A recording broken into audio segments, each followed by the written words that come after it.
usted no ve un enfrentamiento frontal un día, un enfrentamiento, digamos, decisivo. Eso dependerá de ellos.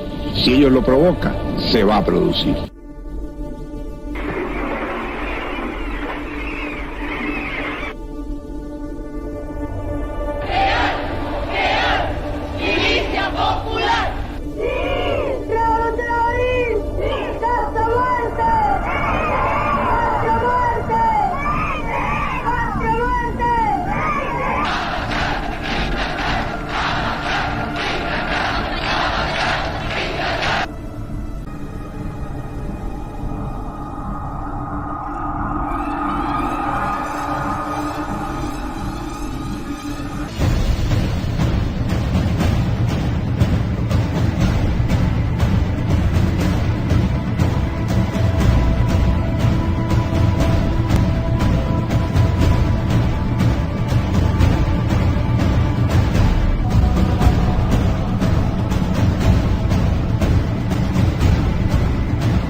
Muy buenas tardes a todos, espero que estén bien, espero que hayan pasado un muy buen día.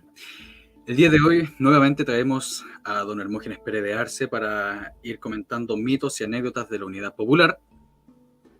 Y el día de hoy me gustaría tocar el tema del tanquetazo. ¿Ya? El tanquetazo, de cómo sucedió, qué realmente fue, quiénes participaron y obviamente vamos a utilizar todo el conocimiento que tiene don Hermógenes, más las perlitas que uno ahí encuentra en los diarios de la época. Pero antes que nada, sea bienvenido don Hermógenes. Buenas tardes, profesor. Gracias por recibirme en su programa y encantado de colaborar a recordar hechos del pasado. No, gracias a usted, don Hermógenes. Y aprovechando la situación, hoy día voy a subir el capítulo número 5 de la historia de la Unidad Popular, porque la semana pasada me lo di de descanso. Ah, muy bien, muy merecido. Claro, don Hermógenes. Hoy día sí los voy a subir, voy a compartirlo y yo creo que les va a gustar porque hay una anécdota bastante interesante ahí. Entonces, don Hermógenes, partiendo desde el principio, estamos nosotros en el año 73, ¿ya? Todavía no se genera la resolución de la Cámara de Diputados porque el tanquetazo fue el 29 de junio, si no mal recuerdo, 29 de junio. El ambiente estaba totalmente catastrófico, la economía estaba por los pisos, la tensión social era increíble, las tomas arreciaban día a día, ya no quedaba campo chileno, la extrema izquierda tenía el país tomado. Allende cada vez era más incapaz de gobernar el país porque obviamente estaba planificando su propia revolución. Entonces, nosotros vemos que una pequeña parte del ejército, por lo menos eso sabíamos en ese momento, estaban generando la oportunidad de ascender a un golpe de Estado, y eso es lo que nosotros denominamos tanquetazo, ¿ya? Que fracasó, ¿o no? Fracasó en el momento. Fue reprimido por el propio ejército. Esto fue un alzamiento de una unidad de tanques de Santiago y al mando de un coronel o teniente.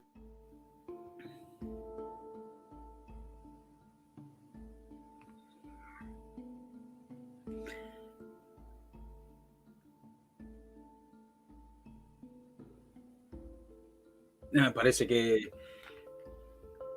que fregó el internet acá. No sé si seré yo. ¿Se escuchó? Se habrá pegado don Hermógenes.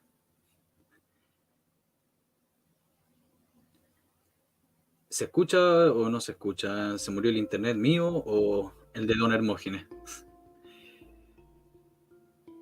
Increíble esta cuestión.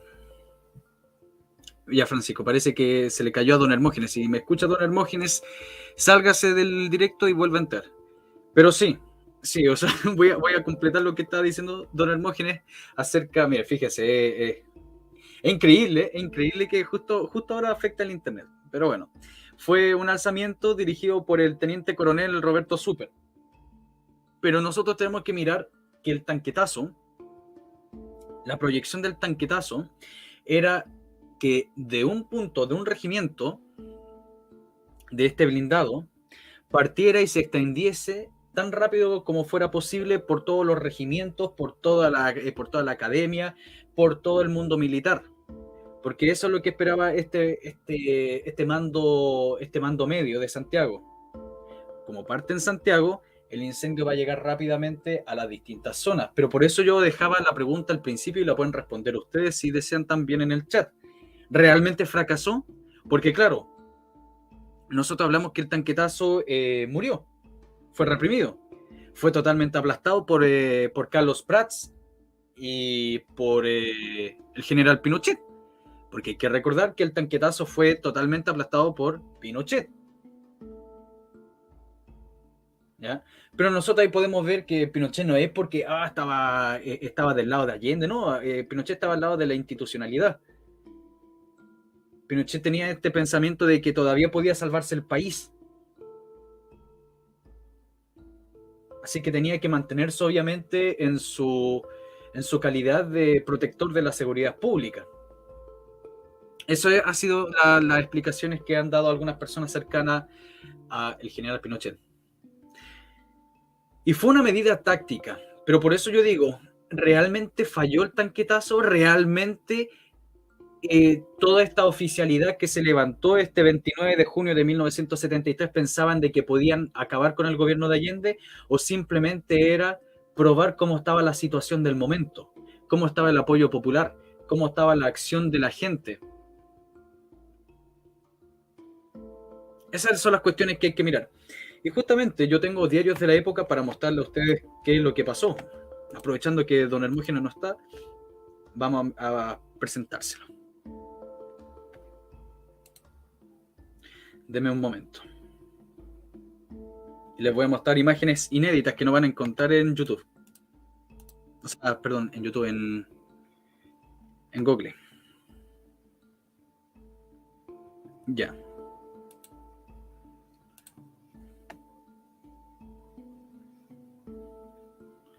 Permítame un momento.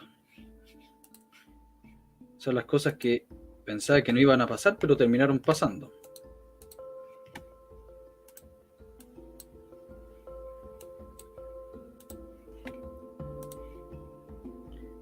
Si mal no recuerdo yo, el verano pasado, justamente hice un programa con don Hermógenes hablando del tanquetazo y también fracasó el internet. Es como que YouTube no quiere que hablemos del tanquetazo.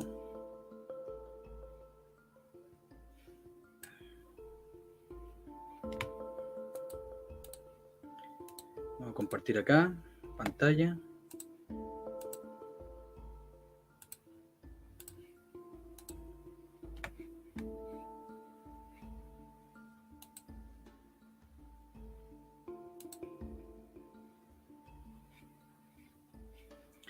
Ahí están viendo ustedes la primera foto del alzamiento del tanquetazo. Este es 6:45. 6:45.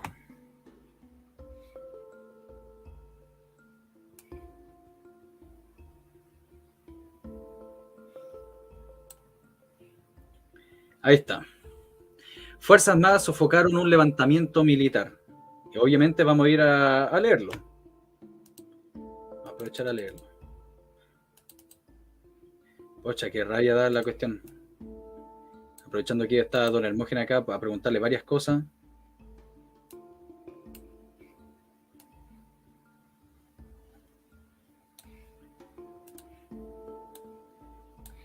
Ahí ustedes me dicen si se ve bien. Miren, Fuerzas Armadas sofocan levantamiento militar. 30 de junio de 1973 dice: con el apoyo de las tres ramas de las Fuerzas Armadas, el gobierno sofocó ayer un levantamiento militar en contra del Poder Ejecutivo que protagonizaron a las 9:02 horas y 4 tanques del portatanques y 2 camiones con 40 hombres cada uno del regimiento blindado número 2. Mira, ¿cómo está don Hermógenes? Ahí volvió el internet.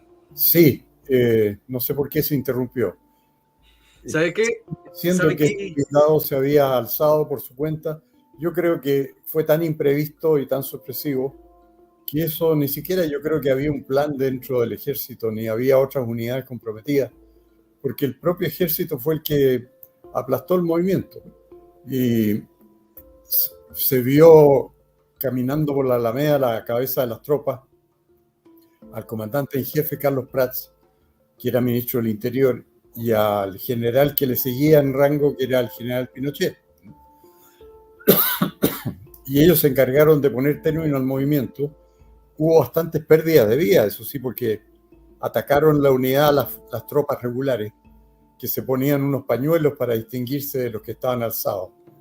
Pero entre medio los tanquistas habían hecho bastantes acciones bastante efectivas. Entraron al Ministerio de Defensa con un tanque, derribaron la puerta e intentaron liberar a un militar que estaba procesado. No sé si lo sacaron o no, pero el hecho es que entraron adentro y deben haber estado próximos a liberarlo o lo liberaron. Y después los tanques circulaban alrededor de la Moneda impunemente, sin ningún problema. Y eran acompañados de tropas en camiones que eran bastante severas, porque hubo un periodista argentino que se dedicó a grabar uno de estos camiones, y desde el camión un conscripto le dijo que no siguiera grabando y le apuntó con su arma, y el periodista argentino siguió grabando y el conscripto le disparó y lo mató. Y entonces el caso dio la vuelta al mundo porque decían filmó su propia muerte, porque había filmado hasta el momento de caer. Entonces se produjeron todas estas situaciones anómalas, pero rápidamente las tropas normales del ejército redujeron al regimiento alzado y murieron una veintena de personas, yo creo, y entre ellos los soldados que se habían alzado y algunos oficiales o suboficiales, y los demás fueron tomados prisioneros y se fueron sometidos a proceso y fueron condenados después. Mire, don Hermógenes, justamente yo hace una semana atrás, si no me equivoco, terminé de leerme el libro acá en el canal de Memorias de Patria y Libertad de Manuel Fuentes Wendling. Y entonces en un capítulo este hombre menciona de cómo vivió él siendo Patria y Libertad el tanquetazo. Entonces, siendo que Patria y Libertad no participó directamente, o sea, me refiero así como mente maestra en todo eso, fue involucrado después en el proceso del tanquetazo y terminó participando indirectamente. Pero la cuestión es que la gente que fue a visitar a Patria y Libertad, a Manuel Fuentes y a Pablo Rodríguez, fue un capitán y un sargento, y entonces ellos mismos cuando los miraban se burlaban de ellos diciendo que era como ver al gordo y al flaco. O sea, no era como que llegó no sé, el comandante en jefe o un general de brigada, no, eran tipos salidos de los mandos medios, tipos que realmente detestaban el gobierno de López y querían hacer algo, no era algo que estaba totalmente planificado. Y entonces cuando estos personajes le ofrecieron participar a Pablo Rodríguez en este levantamiento, entonces Pablo Rodríguez le dijo al tiro no, porque nosotros esperamos de que el levantamiento militar que derroque al gobierno de la Unidad Popular sea general y no sea de un puro regimiento o de un puro blindado. Y entonces después le preguntaban ya, ¿y con quién más están? Y entonces decían, estamos en conversaciones con unas personas más. Pero no es como que hubiese planificado algo general, no es como que todo Chile estaba listo, o me refiero todo el mundo militar chileno estuviese listo para ellos se levantan y entonces todos los demás se levantan. Es como dice usted, lo más probable es que esto era algo, si bien planificado, pero planificado solamente desde Santiago y con un grupo de personas bastante selectas. Yo creo que era un grupo reducido, creo que el oficial de mayor graduación era el teniente coronel Super, y él fue el que sufrió la condena más larga. Y él, la verdad es que se hizo la ilusión de que esto iba a provocar un levantamiento general en las Fuerzas Armadas, la acción de él. Y en eso estaba completamente equivocado, porque las Fuerzas Armadas proceden siempre de una manera muy organizada, como lo hicieron el 11 de septiembre, justamente, que fue una cosa cuidadosamente organizada y encabezada por los comandantes en jefe. hay que advertir, eso sí, una cosa, que los comandantes en jefe en ese tiempo, 3 de los 4 eran favorables al régimen. O sea, el almirante Montero era partidario de Allende y era el comandante en jefe de la Armada. El general Prats era ministro del Interior de Allende y una persona que era francamente partidaria de él. Y el propio general de Carabineros, Sepúlveda Galindo, José María Sepúlveda Galindo, era también partidario de Allende. El único que no lo era César Ruiz Danyao, que era el comandante y jefe de la Fuerza Aérea, y que había tenido problemas con Allende porque había sido designado ministro de Obras Públicas. Cuando se produjeron situaciones difíciles, Allende le pidió la renuncia y el general Ruiz Danyao dijo que renunciaba al ministerio, pero no al cargo de comandante en jefe, pero Allende le pidió la renuncia como comandante en jefe. Y en ese tiempo yo no estaba muy metido en todas estas cosas, ni conversaciones, ni nada. Yo era diputado a todo esto en ese tiempo. Pero sí le oí al presidente de mi partido, que era el senador Sergio Onofre Jarpa, en una conversación en que nos puso al día de todo lo que estaba pasando, dijo, bueno, Allende cree que sacando a Ruiz Danyao va a solucionar el problema, pero el que viene es mucho más duro que Ruiz Danyao, que se refería a Gustavo Lee. Y efectivamente, entonces Allende le pidió la renuncia a uno, pero lo único que logró fue poner a otro más duro al frente. Bueno, de hecho, aquí quiero hacer una reflexión general. Salvador Allende creía hasta el último momento que él tenía controlada la situación en cuanto al aspecto militar, porque tenía 3 de los 4 comandantes en jefe que le eran favorables a él, y él creía que había consumado un armamentismo ilegal importante en los partidos de la Unidad Popular que tenían grupos militares. Y hay ahí un documento muy importante que hay que rescatarlo y reafirmarlo bien, que fue una declaración que Allende le hizo al mismo Regis Debray que usted muestra en la introducción del programa en su entrevista del año 70. Pero Regis Debray entrevistó a Allende en agosto del 73 para la misma revista Le Nouvel Observateur, que lo había entrevistado en 70. Y en esa entrevista de agosto del 73, Allende hace una verdadera confesión. Dice que ya ha costado mucho armar a los cuadros militares de los partidos de la Unidad Popular. O sea, con eso confiesa que estaba en la lucha armada él, a la cabeza. Y decía, ha sido una carrera contra el tiempo, como diciendo, hemos tenido que apurarnos para hacer esto. Y si usted ve el plan Z, ahí la fecha tentativa de un autogolpe estaba escrita en el plan Z, era el 19 de septiembre del año 73, en el almuerzo del Día de la Gloria del Ejército. Si Allende contaba con 3 de los 4 comandantes en jefe, le bastaba tener otro que podía ser objeto de estas fuerzas paramilitares que los partidos de la UP ya tenían organizadas, según Allende. Entonces el golpe de mano estaba muy próximo. ¿Qué habría pasado si en el almuerzo de las Fuerzas Armadas el 19 de septiembre del 73 se hubiera tenido lugar? Los 3 comandantes y jefes a favor de Allende lo apoyan. Y el único que no estaba a favor de Allende es apresado por civiles armados y Allende designa a uno de su confianza en la Fuerza Aérea, que los había en ese tiempo. Había generales muy favorables a él en la Fuerza Aérea. Él habría dado el golpe.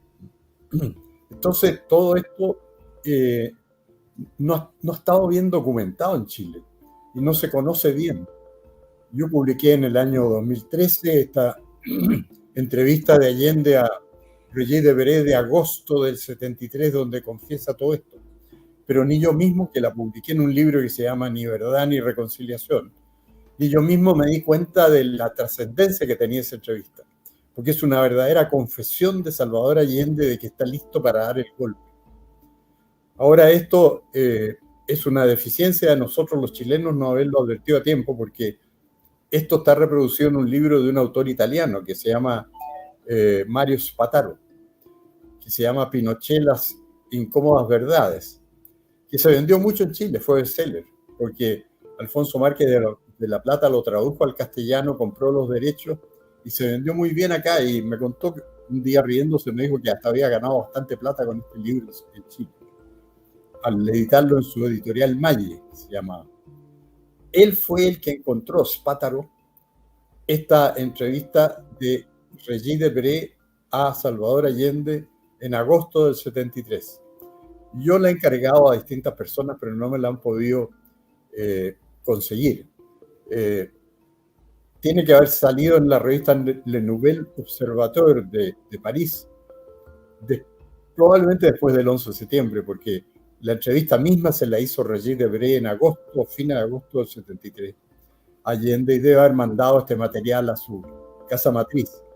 Y ahí se han demorado seguramente en publicarlo, es probable que lo hayan publicado después del 11. Pero ese es un material muy importante, y usted que es un profesor de historia y tiene habilidades computacionales, debería poder llegar a ese Nouvel Observateur de septiembre del 73, donde está la última entrevista de Salvador Allende, que era además de interés internacional por todo lo que se produjo, porque obviamente el golpe de Estado en Chile fue materia de grandes titulares en todos los diarios del mundo. Entonces, este tema es todo un aporte, esta entrevista si no se ha conocido más, es probablemente porque la izquierda no ha querido que se conozca, porque equivale a una confesión de que Allende se aprestaba a dar el golpe y estaba listo para.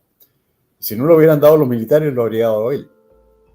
Así que eso es todo lo que hay detrás que se puede sacar como consecuencia del tanquetazo. ¿Sabe qué? Estaba pensando justamente lo que usted estaba mencionando, dónde buscar material de ese estilo.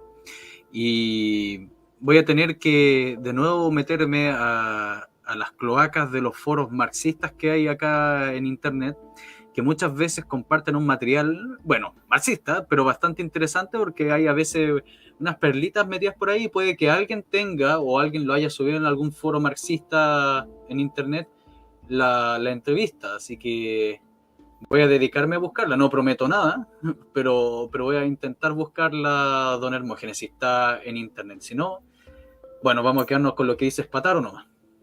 No, yo le digo una cosa, Spátaro lo que hace es citar al Nouvel Observateur.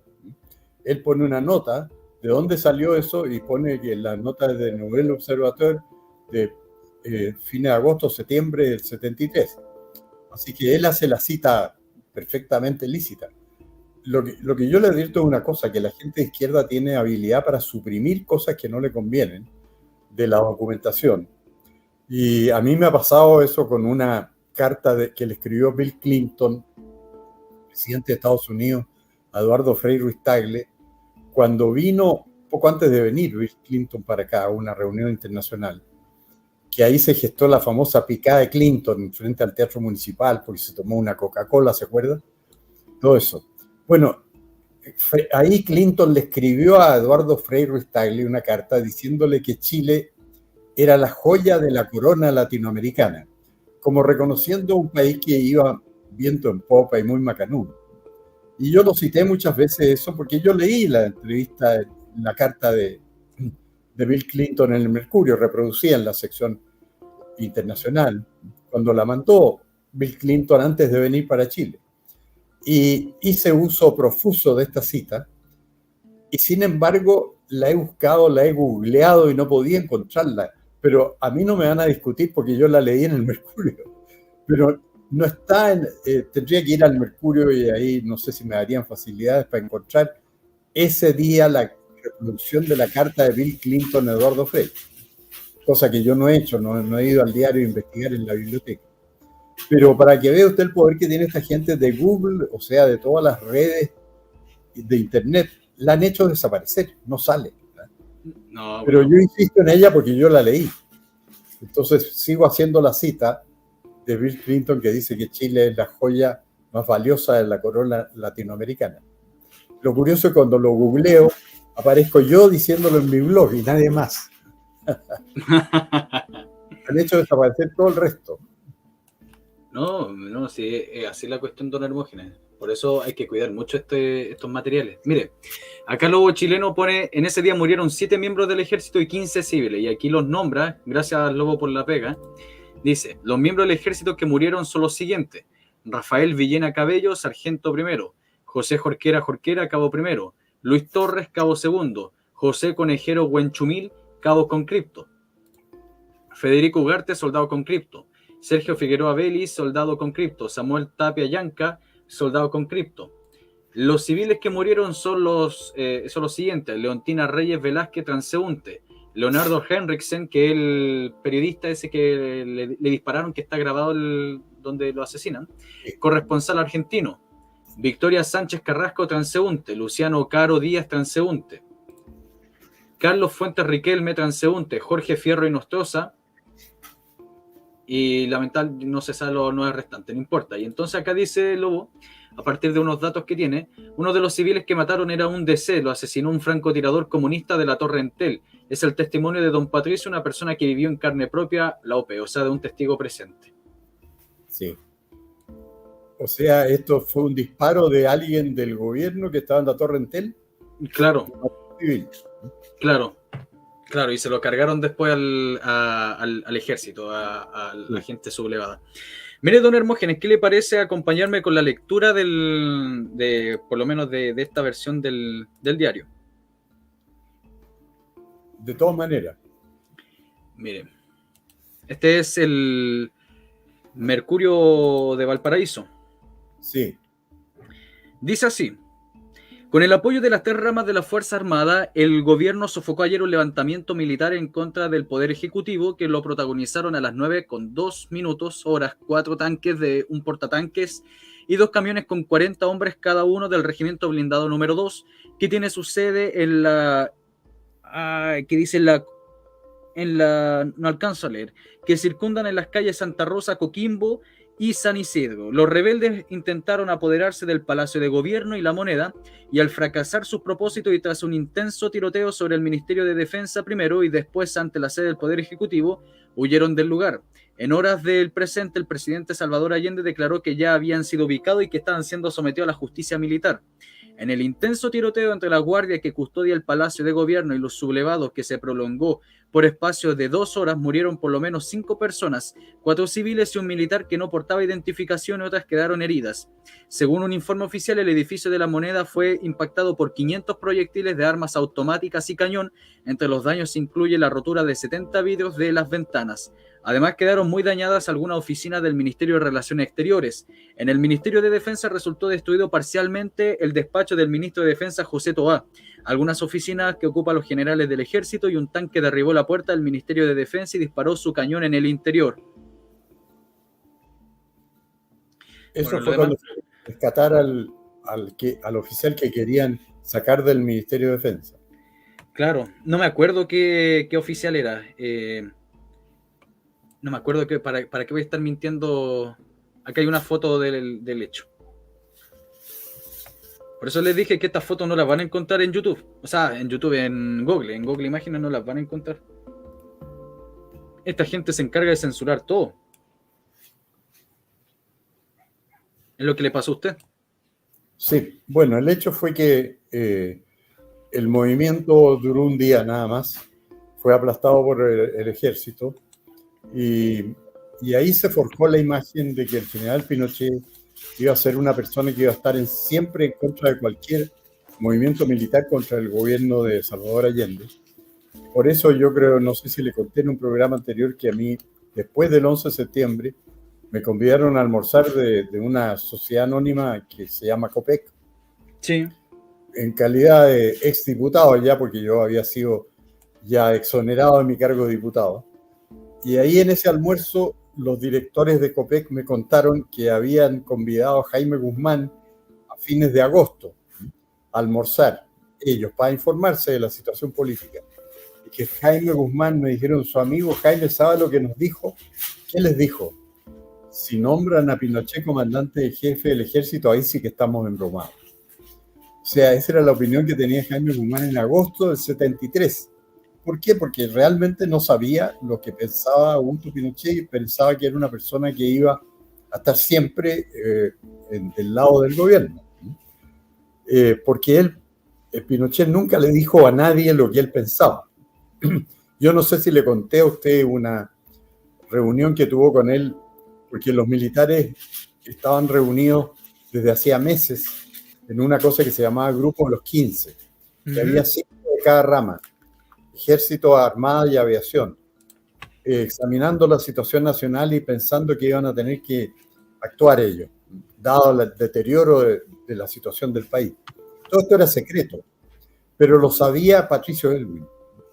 Y entonces Aylwin no quería comprometerse ni confesar que lo sabía. Él era senador, presidente de la Democracia Cristiana. No podía aparecer sabiendo de una conspiración o de reuniones deliberativas de los militares, porque lo eran. El que encabezaba las reuniones del ejército era el general Arellano, que era una persona políticamente inclinada a la democracia cristiana. Y entonces el grupo del ejército le dijo a Arellano que no confiaban en Pinochet, y que si iban a hacer algo tenía que reemplazarlo. Y Arellano le dijo que no, que él creía que esto me lo ha contado el hijo de Arellano, que escribió un libro muy interesante de todo esto, donde está lo que le estoy contando, que se llama De Conspiraciones y Justicia, por Sergio Arellano Iturriaga. Entonces, Arellano les dijo a los otros 4 oficiales del ejército, les dijo, no, si se actúa tiene que ser encabezado por el comandante en jefe. Y esto ya era después del 22 de agosto, cuando se había producido la renuncia de Prats. Y entonces Arellano dijo, yo voy a hablar con el general Pinochet. Y fue a hablar con él y le dijo lo que estaba pasando y trató de sonsacarle algo de cuál era la actitud de Pinochet respecto a lo que estaba pasando. Y Pinochet no le dijo nada, porque Pinochet tenía por norma no decir nada. Y lo único que sacó en cuenta Arellano de esta conversación con Pinochet, que ya era comandante en jefe, fue a partir de un momento en que Pinochet le dio un golpe al brazo del sillón en que estaba sentado y le dijo textualmente, yo no soy marxista, mierda. Y entonces Arellano tomó eso como un sí. Y fue a comunicarle, le dijo, no, sí, el comandante jefe está con nosotros, así que va a hacer todo lo necesario cuando sea el momento. Hay que confiar en él. Pero si no, pensaban hacer lo mismo que pasó en la Armada, que fue Merino el que destituyó al comandante en jefe, y Carabineros, que fue Mendoza el que destituyó al general director. Y si no, no habría resultado el 11 de septiembre. Entonces, esto revela que era una situación que se iba a resolver de todas maneras, para bien o para mal, en septiembre del 73, con autogolpe, que estaba preparado, que Allende lo había confesado y se lo había confesado ya a Regis Debray, y ese es el valor de la entrevista del Nouvel Observateur de ese año. Y iba a tener lugar el 19 de septiembre. Ahí se iba a producir. Ese día significaba que Chile, con un gobierno comunista como era el de Salvador Allende, controlando todas las Fuerzas Armadas, porque iba a tener todos los mandos bajo su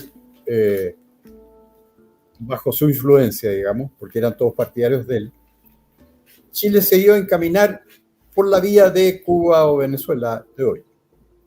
O sea, estuvimos a 8 días de que eso sucediera.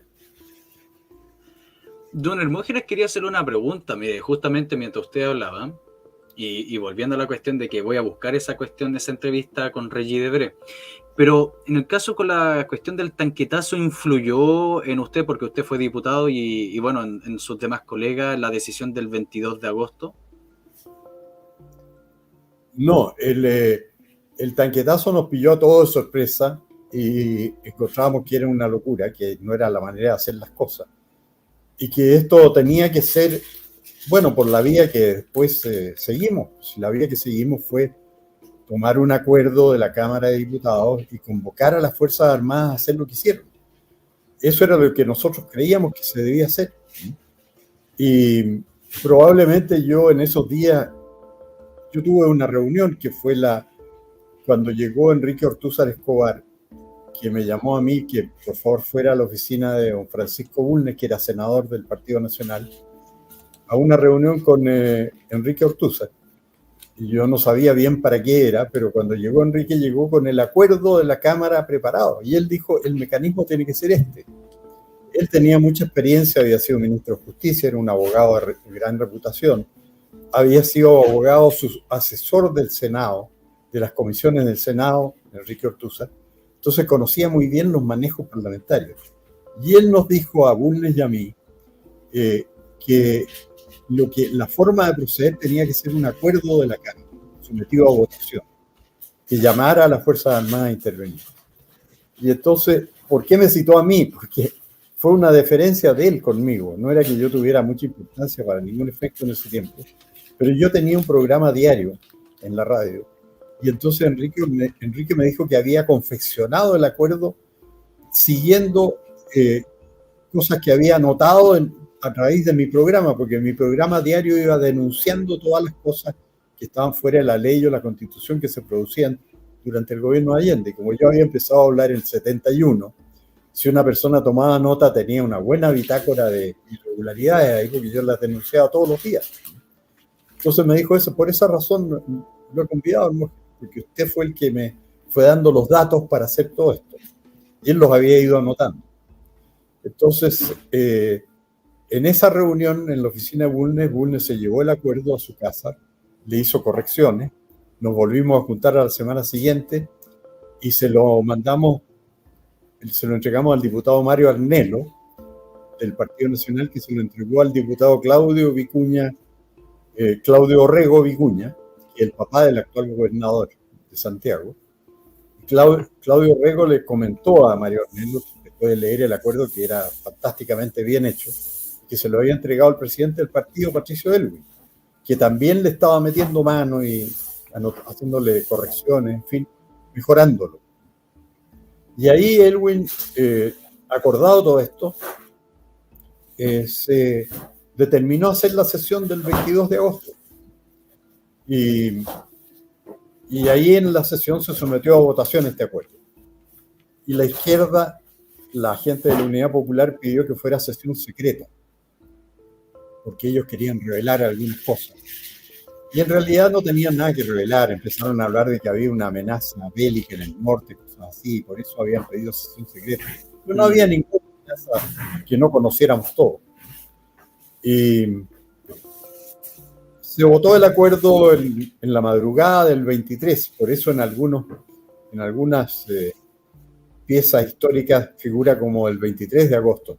Pero fue porque la sesión empezó en la tarde y terminó después de la medianoche. Y se le envió el oficio al presidente de la República, porque el acuerdo era oficiar al presidente de la República denunciando todo esto. Y también llamando a los comandantes en jefe a poner término a las situaciones que se describían. Por eso Allende, cuando contestó el acuerdo, dijo que era un intento de golpe de Estado. Y tenía toda la razón. Claro. No, es que yo le preguntaba eso, don Hermógenes, porque yo claramente entiendo que el pronunciamiento fue cívico-militar y entonces la acción de los parlamentarios es la acción cívica y eso concluyó a la acción militar, pero yo pensaba de que la acción militar previa, o sea, lo que era el tanquetazo, fomentó, o por lo menos fomentó parcialmente en ustedes en accionar rápidamente el acuerdo del 22 de agosto para evitar que hubiese otro tipo de tanquetazo.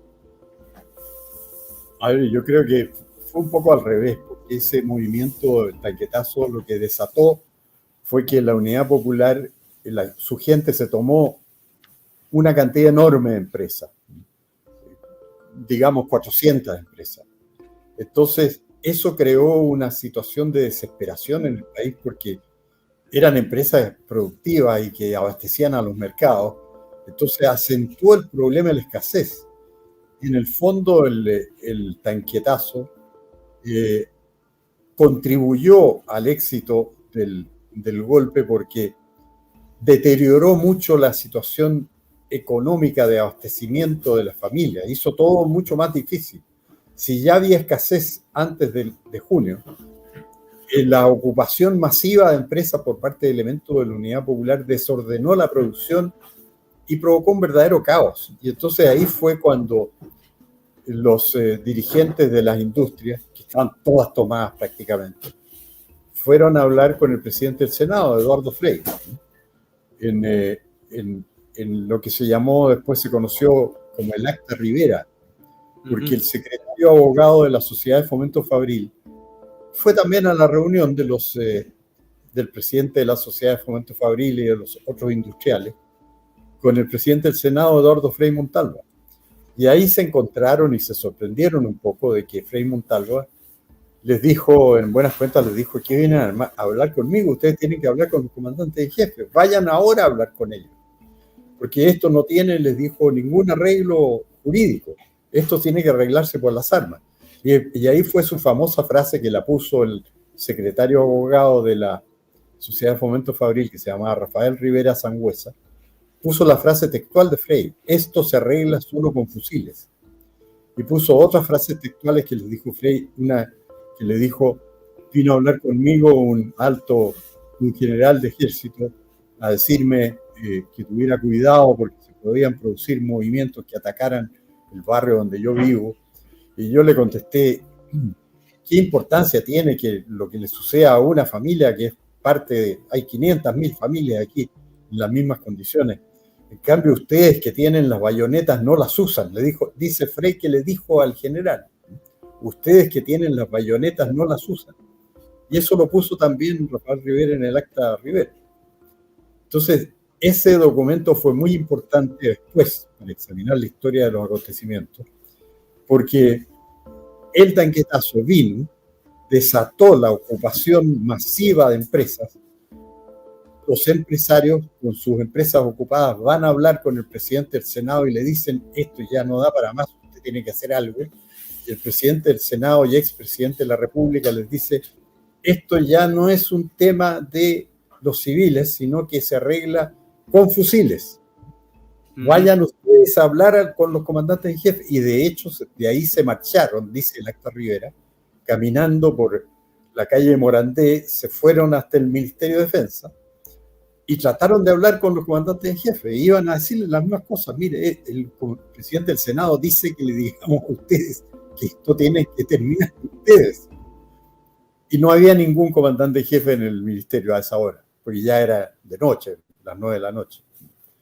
Entonces, la importancia que tuvo el tanquetazo no fue militar, sino que fue que contribuyó al caos, porque el caos lo desataron las fuerzas populares del gobierno, tomándose las industrias.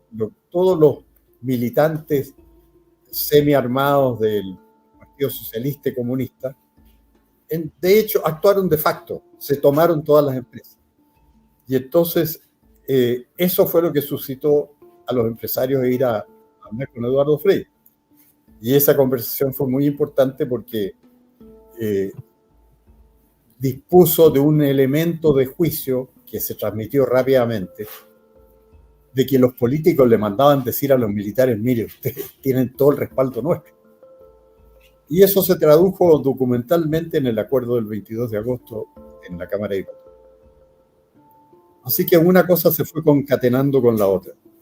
O sea, algo que, entre comillas, lo pongo entre comillas, era para bien del país, terminó literalmente arruinando más el país. O sea, lo que ocasionó el tanquetazo fue una agudización en el proceso revolucionario. Claro, fue porque la gente de la Unidad Popular no se dio nunca cuenta, y el propio Allende no se dio nunca cuenta, de que intervenir las empresas perjudicaba a su gobierno, porque perjudicaba el abastecimiento de la gente. Y la gente sin alimento y en medio de escasez de todo, no puede sobrevivir, entonces se desespera.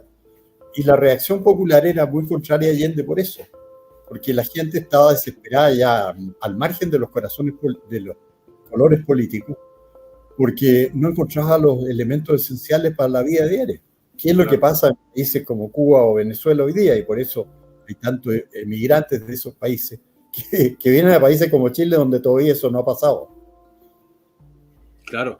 Oiga, pero don Hermógenes, si la asamblea, o sea, los almacenes del pueblo iban a funcionar perfectamente, como No sé, dice. eso era igual que lo de los balones ¿ah? Si no funcionaba eso, si las Para nada. cosas en las economías libres funcionan porque hay gente interesada en hacer su negocio y por eso producen las cosas, pero en las economías burocratizadas no funcionan. Funcionaban en sus mentes. Mire lo que dice el lobo chileno don Hermógenes. La toma de las industrias escaló a una violencia descomunal, tan así que el 26 de julio de 1973, casi un mes después del tanquetazo, terroristas del Cordón Macul con extranjeros asaltaron Paños Continental y mataron a un obrero del Partido Socialista, o sea, hasta entre ellos mismos. Mire, qué buen antecedente ese, claro. Gracias, Lobo. Entonces, don Hermógenes, mire, si usted me lo permite, justamente para mostrarle acá la lectura, no, acá no está, déjeme, se lo muestro acá.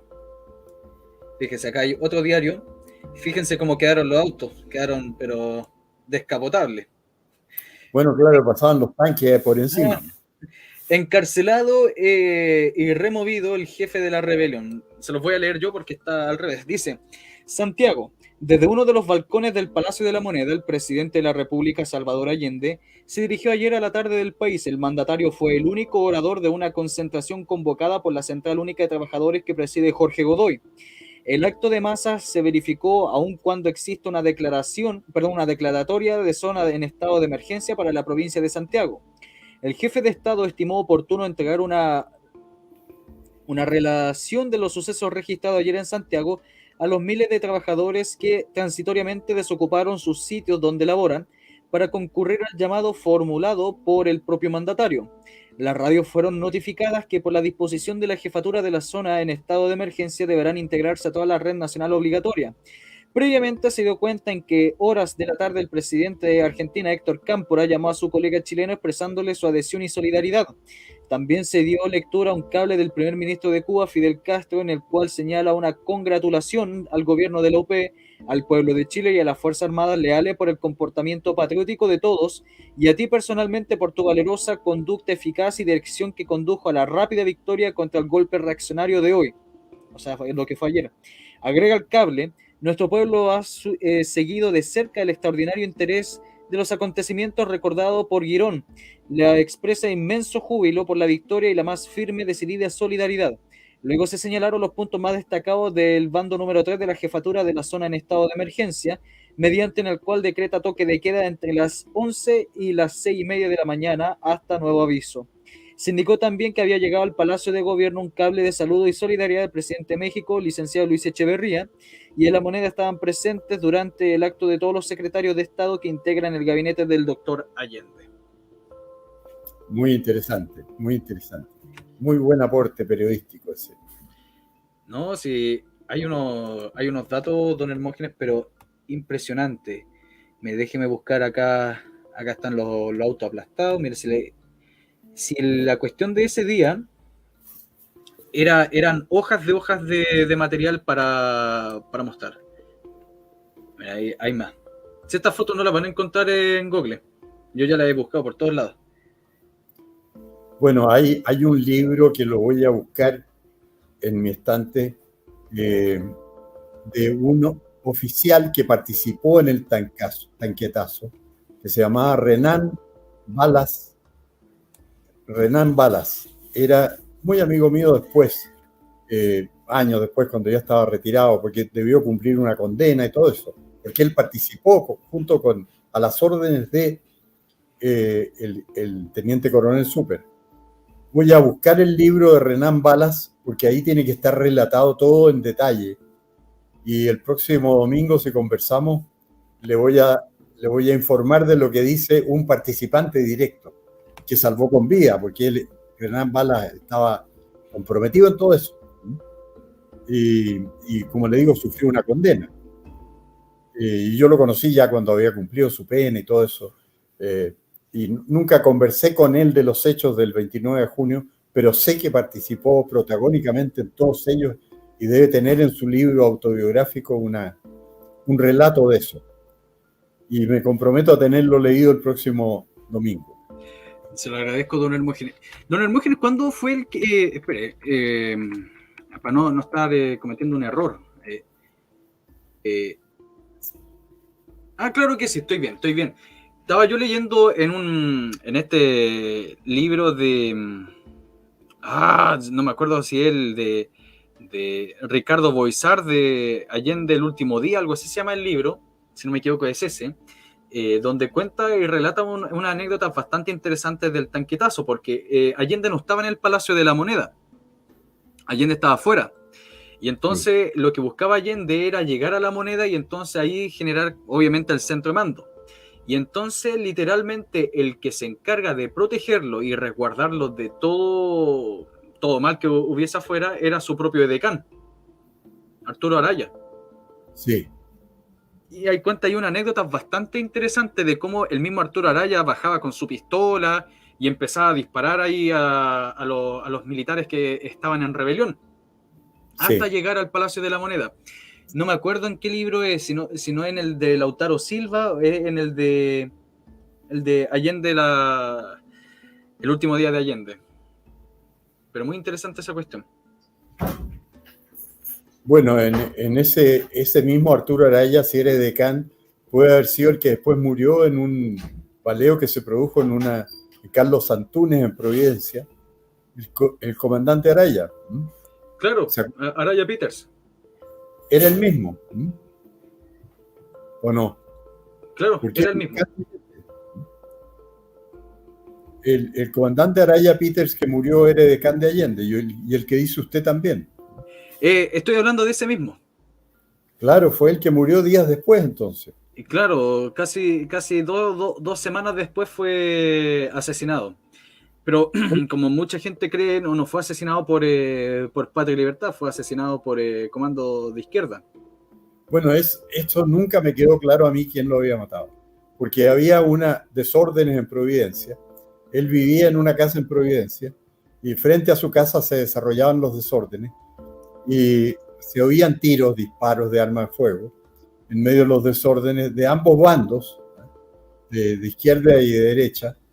Y cuando se asomó Arturo Araya al balcón de su propiedad, de la casa donde vivía, salió con una metralleta y disparó. Y entonces, ¿quién le correspondió el fuego? Nunca me quedó claro a mí quién fue. Usted dice que fue un elemento de izquierda, puede haber sido, pero eran las personas que estaban en la calle provocando desórdenes y disparando. Y el comandante Araya salió al balcón de su casa, que por una coincidencia estaba ahí.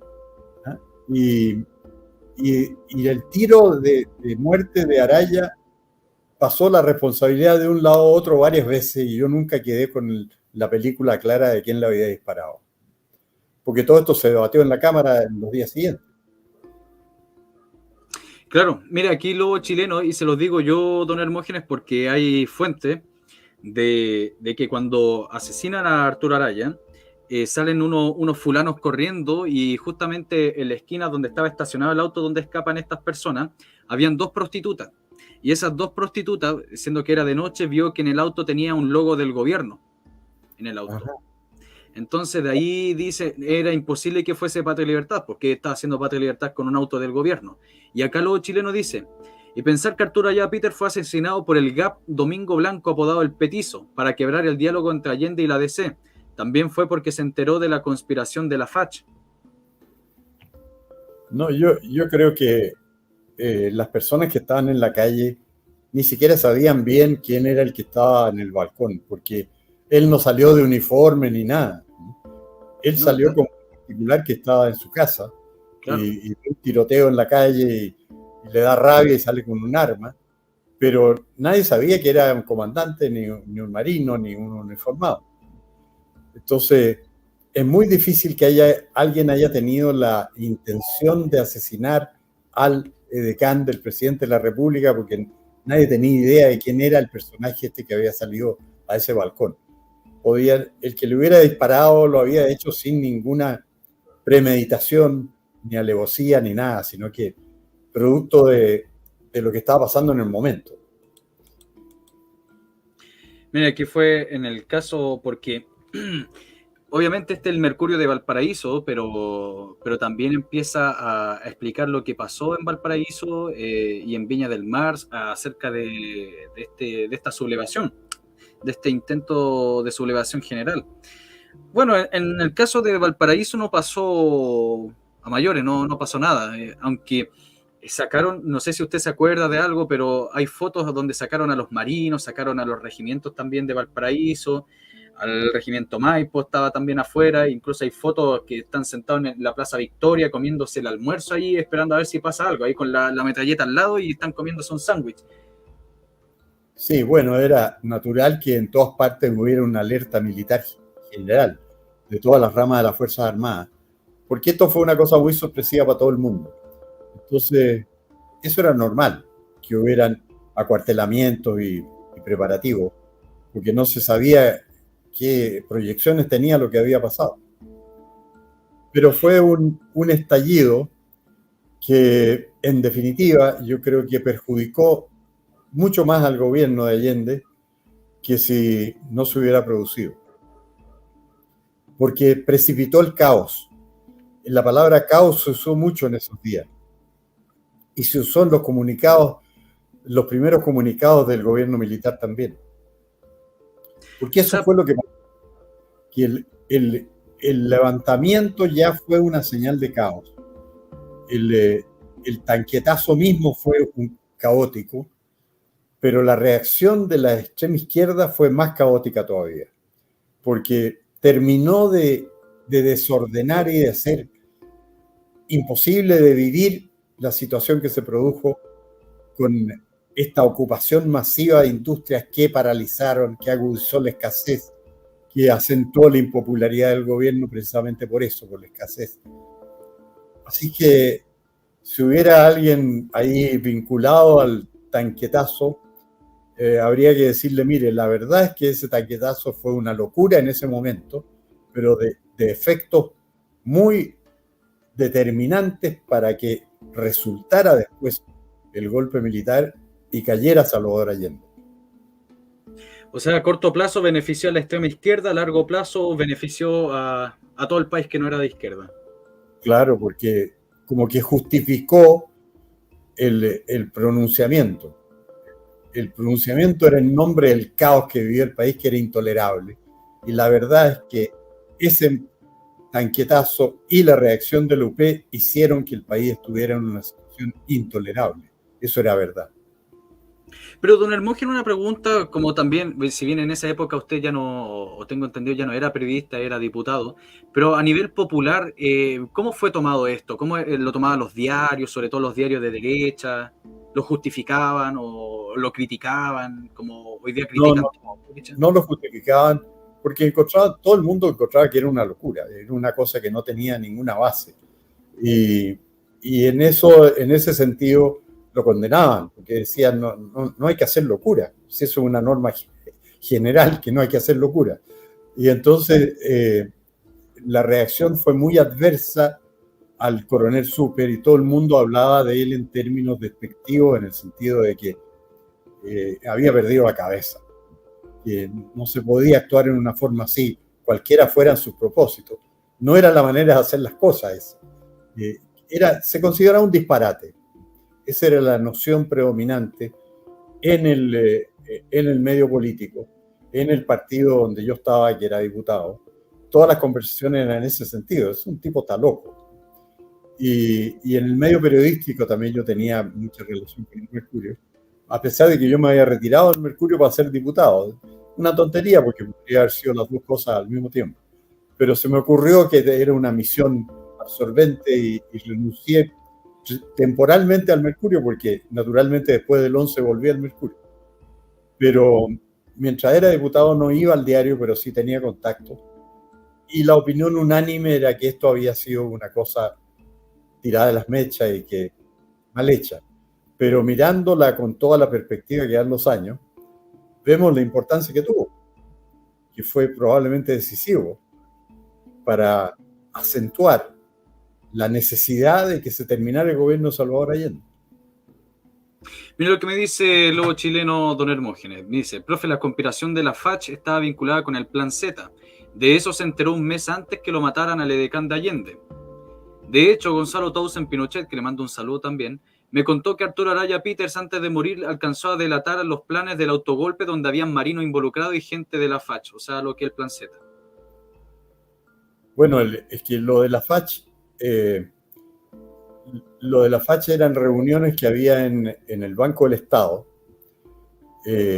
con un abogado que era muy amigo de Gonzalo Vial, que era el director, y Gonzalo Vial era de derecha, el amigo se llamaba Carlos Lazo, era muy de izquierda, y él estaba metido hasta el cuello en un complot. Carlos Lazo era presidente del Banco del Estado, abogado, y amigo de Gonzalo Vial, y le confesó a Gonzalo Vial después que estaba hasta el cuello metido en el complot de la FACH. Y el complot de la FACH era muy efectivo porque se reunían iban cubanos incluso que estaban alimentando este complot, que era para tomarse la base aérea del Bosque y apoderarse de la Fuerza Aérea definitivamente en la izquierda.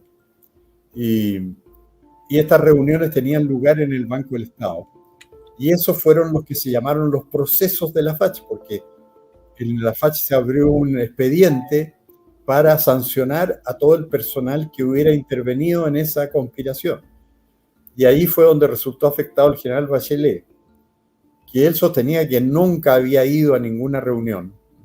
Lo sostuvo hasta el último día de su vida, porque él murió de un ataque al corazón jugando básquetbol en la cárcel donde estaba preso por este proceso de la FACH. Pero él sostenía que no tenía nada que ver, y al juez que lo interrogaba en los procesos de la FACH le decía: yo nunca he ido al Banco del Estado. Pero eso quedó desvirtuado por los testimonios del personal del Banco del Estado, porque decían que el general Bachelet estaba en todas esas reuniones. Entonces, por eso es muy absurda la tesis de que lo hubieran torturado para sacar la información. Porque si lo hubieran torturado para sacar la información, él no habría tenido otra cosa que decir que sí, que estaba envuelto. No, lo negó siempre.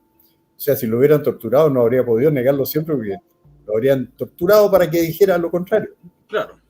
No lo torturaron, y en todas sus declaraciones él dijo: no tengo nada que ver, no he ido nunca al Banco del Estado, no sé, no conozco al señor Carlos Lazo. Y lo que pasa es que en el mismo proceso las secretarias y el personal y los porteros todos decían que estaba el general Bachelet en esa reunión. Entonces las pruebas que había no eran producto de las torturas que nos sometieron, sino al testimonio de otras personas. Y entonces él estaba preso en marzo del 74 en la cárcel por ese proceso de la FACH, que está muy detallado en un libro de un periodista demócrata cristiano que se llamaba, que era el mismo que usted citó, Ricardo Boazar. Boazar, sí. Ricardo Boazar escribió Proceso a una traición, con todos los detalles de los procesos de la FACH. Yo tengo el librito que detalla todo el proceso, un libro que se vendió muy bien en Santiago en el año 74. Debo buscarlo, ¿eh? Debo buscar ese libro. Don Hermógenes. Se llama Proceso a una traición. Proceso a una traición. Esta es la última pregunta y le agradezco mucho que haya aceptado venir de nuevo al canal, don Hermógenes. Lo dejo invitado para la próxima semana, si usted desea. Muy bien, con mucho gusto. ¿Qué pasó con...? ¿Sí? ¿Perdón? No, creí que ya me había hecho la última pregunta. No, lo que le iba a preguntar es, ¿qué pasó después con Roberto Super? Cumplió la condena. Fue procesado y condenado. Y cumplió la condena de presidio, no sé a cuántos años lo condenarían. Y murió, diríamos, prematuramente, o sea, murió a una edad en que todavía no estaba tan viejo. Tuvo una existencia muy azarosa después de eso. Ya. Ya, no, es que pensaba de que después en el gobierno militar siguió preso, o sea, me refiero, le habían indultado y todas esas cuestiones. Bueno, sí, yo creo que en el gobierno militar pueden haber indultado a algunos de los presos del tanquetazo, pero eso habría que documentarlo, porque no estoy seguro, pero mi amigo, que era Renan Balas, era muy partidario del gobierno militar toda la vida, y nos veíamos muy seguido, me convidaba a almorzar al club militar de la Alameda. Era muy, muy patriota. Y él cumplió su condena, pero yo creo que no completamente, o sea, lo deben haber indultado. Claro, claro. Muchas gracias, don Hermógenes. ¿Dónde pueden ubicar su libro La Revolución Militar Chilena? Hay una editorial conservadora que lo envía por correo. Se llama www.editorialconservadora.cl y eso se lo mandan a domicilio. www.editorialconservadora.cl. Ahí pueden encontrar el libro de don Hermógenes Pérez de Arce, La historia de la Revolución Militar Chilena, 1973-1989. Ahí un libro de cabecera si usted quiere conocer la verdadera historia de Chile y no chamullos de Baradit y de panfleteros baratos. Así que muchas gracias, don Hermógenes, cuídese mucho y nos vemos la próxima semana. Muchas gracias a usted y nos vemos la próxima semana. Gracias. Igualmente. Todavía no se vayan porque les quiero presentar, obviamente, como siempre yo hago esto, hablamos 1 hora con don Hermógenes para no estar teniéndola acá como 5 horas conversando. Así que yo les voy a presentarle a ustedes sobre algunos datitos que hay en los diarios. Así que si me acompañan unos minutitos más, recuerden dejar su me gusta. Recuerden compartir, muestren estos directos a los niños. Voy a hacer catete con esta cuestión. He sido catete desde principios de año. Es fundamental que difundan estas cosas. Sobre todo mostrárselo a los cabros chicos. Si usted tiene una cuenta en TikTok, en Instagram, en YouTube y hace shorts, corte estos pedazos, lo que le parezca más interesante y publíquelo y difúndalo, porque nosotros tenemos que ser el contrapeso de lo que van a hacer, o lo que están haciendo, mejor dicho, toda esta cáfira de progresistas y de izquierdistas que están en el gobierno. Van a sacar una serie de Allende, y nosotros ¿qué tenemos? Solamente este canal y un par de canales más, y eso. Así que es fundamental que ustedes difundan, hagan esa pega, apoyen el canal. Hoy día yo creo que 8:30 voy a estar subiendo el 5.º video de la historia de la Unidad Popular. Ya porque la semana pasada me la descansé. Yo creo que me la merecía. Estoy cansado. Así que eso, pues recuerden que hay Flow, hay Super Chat. Si quieren apoyar el canal, apoyen el canal. Como dije yo delante, el Partido Comunista no me apoya, el Frente Amplio no nos apoya, entonces ¿quién más nos va a apoyar? Ustedes. Así que apoyen el canal. Únanse al canal. Al lado del nombre del viejo historia dice unirse. Es solamente 1 luca mensual, 1.000 pesos mensuales. O sea, no creo que sea mucho dinero. Bueno, para un profesor de historia sí, pero bueno, lo que sea, es totalmente voluntario. Ya, leamos. Deme un momento. Usted me dice si se ven bien, por favor.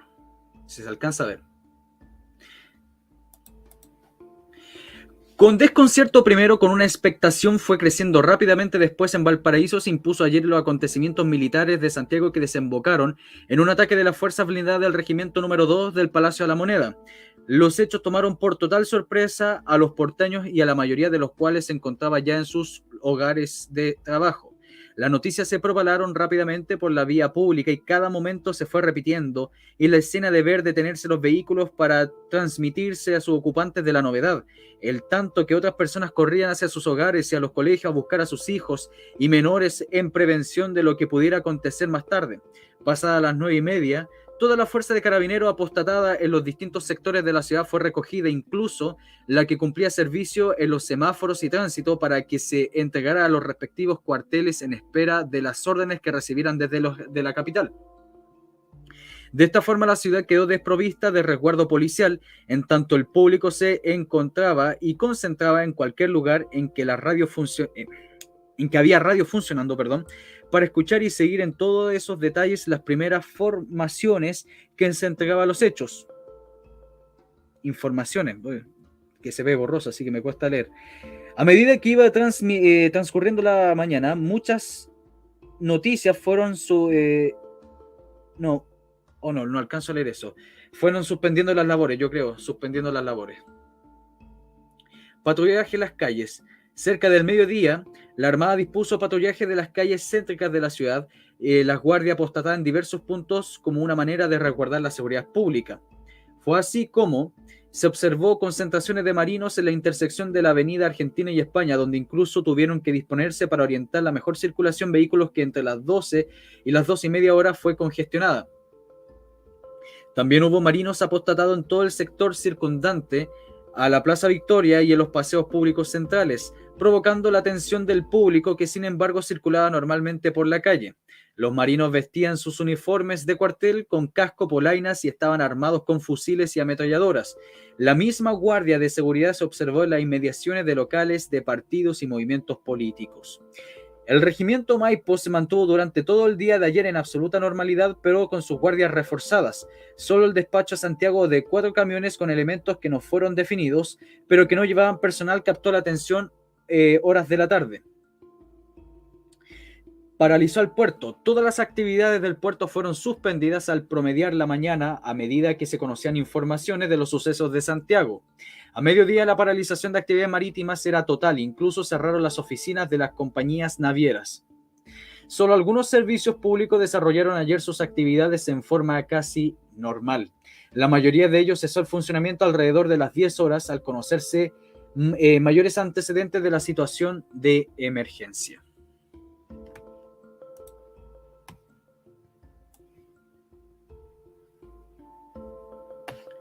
Fíjense esta otra.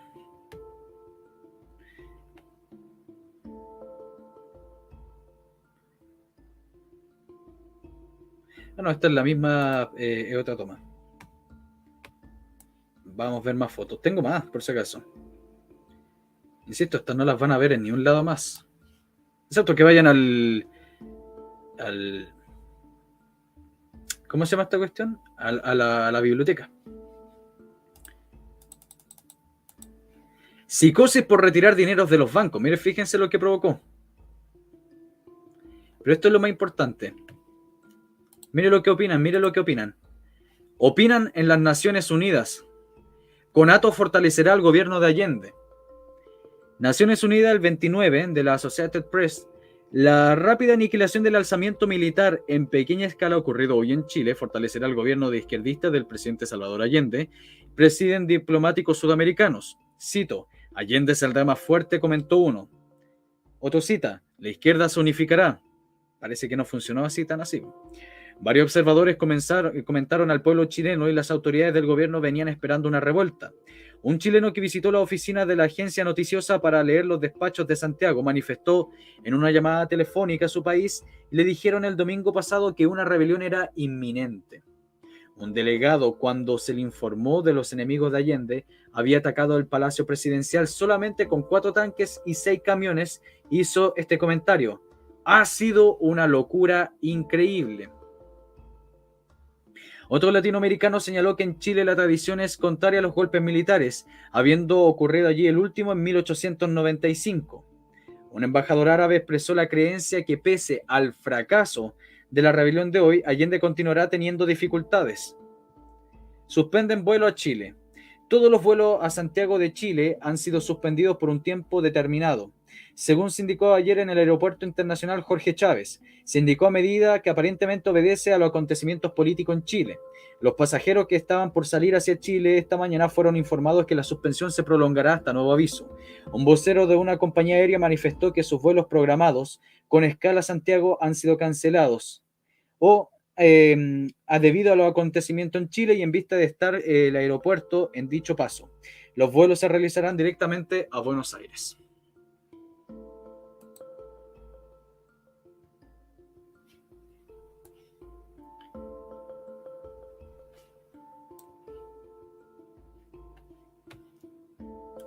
Y fíjense lo que hacía la libertad de expresión. Pues no recuerdan que Baradit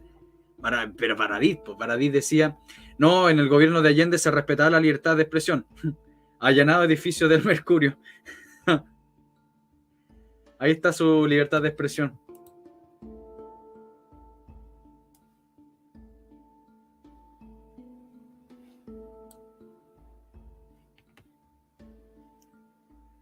Refuerzan vigilancia de residencia presidencial. ¿Qué dicen? ¿Lo leemos o no lo leemos? Muchas gracias, Eliseo Jara, por ser miembro del canal. Le agradezco mucho. Muchas gracias. Gracias por apoyar el canal. Si no lo hacen ustedes, lo va a hacer el Partido Comunista.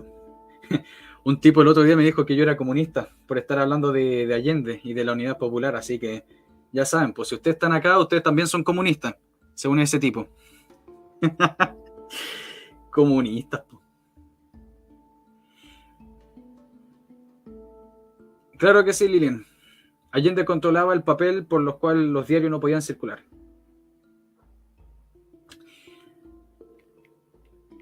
Ya, Felipe. Espero que le haya puesto un like al ¿cómo se llama? Al video, porque me dice, dele nomás, así como, dele nomás, po. Vale, Felipe, vamos a leerlo. Solo por usted. Refuerzan vigilancia de residencia presidencial. La vigilancia residencial es que muy buena, sí, po, Arminio. Nos dijeron comunistas. La vigilancia de la residencia presidencial de Tomás Moro inmediatamente después de conocidos los hechos que se registraron en La Moneda fue reforzada por Fuerza Carabinero e Investigaciones. A las 10 horas, la enorme mansión que estaba totalmente acordonada por policías y uniformados que portaban fusiles automáticos, casco de acero y con muchas cantidades de municiones. No está cortado ahí. En las altas paredes blancas sobresalían numerosas personas armadas y constituían la Guardia Civil, o sea, la GAP. Todas las personas que llegaban a la residencia fueron controladas minuciosamente por carabineros y luego en el interior de ella anotados sus nombres en un libro especial. Por los jardines rondaban jóvenes, al parecer de la juventud socialista, armados con fusil automático. El primer mandatario, mientras tanto, trabajaba arduamente en su despacho. Estaba siendo informado minuto a minuto de lo que estaba pasando en La Moneda, e incluso se dirigió varias veces al país a través de una cadena parcial de radioemisoras. En su primera intervención, el doctor Allende expresó su enérgico repudio a los militares que habían amenazado la institucionalidad del país. Oh, hay que ser bien carepalo. Formuló fervientes llamados a la clase trabajadora. Interesante eso. Para que se mantuviera movilizada en sus lugares de trabajo. Los instó a tomarse las industrias. Miren, escuche, por favor, escuche esto. Y espero que valoren esta pega, porque esto acá lo están viendo en un directo, en un video. Lo tienen ahí. No lo estoy leyendo yo en un papel que no saben de dónde me lo saqué. Está acá en el diario, año 73, 30 de junio del 73. Mire, fíjense. Formuló fervientes llamados a la clase trabajadora para que se mantuviera movilizada en sus lugares de trabajo. Los instó a tomarse las industrias si era preciso y salir a las calles a defender al gobierno popular, advirtiendo, sin embargo, que no se aproximarán al foco donde ocurrían los acontecimientos. Posteriormente, en otra transmisión por radio, el jefe de Estado señalaba que los trabajadores debían mantenerse en sus lugares de trabajo y que esperaran instrucciones de la CUT. Tengo que cambiar la acción. Gracias, Eliseo. Muchas gracias por el super chat. Le agradezco mucho. En tanto, numerosos ministros, subsecretarios y jefes administrativos del gobierno llegaron a la fiesta, hasta Tomás Moro. Entre los secretarios de Estado que fueron recibidos por el presidente Allende se encontraban los ministros de Defensa, José Toá, de Interior, Gerardo Espinosa, ministro secretario general de Gobierno, y Aníbal Palma. Cerca de las 11 horas, cuando la situación ya parecía controlada, se observó movimiento en el interior de la residencia presidencial. 10 minutos tarde apareció por entre los cerros un helicóptero del ejército. El aparato se posó en el helipuerto interior y emprendiendo luego voló hacia el centro de la ciudad. A las 11:20 horas se abrieron las puertas de la residencia para dar paso por lo menos a una docena de automóviles que emprendieron rápida marcha hacia La Moneda. En uno de ellos viajaba el presidente de la República, es lo que le decía yo con el comandante Arturo Araya, que literalmente parecía misión imposible, según ellos. En uno de ellos viajaba el presidente de la República. El presidente llegó a La Moneda poco antes del mediodía, cuando aún se escuchaba el tableteo de algunas armas cortas usadas por francotiradores. Desde su despacho nuevamente se dirigió al país para advertir a los trabajadores que no se acercaran al Palacio Presidencial al fin de evitar pérdidas de vidas.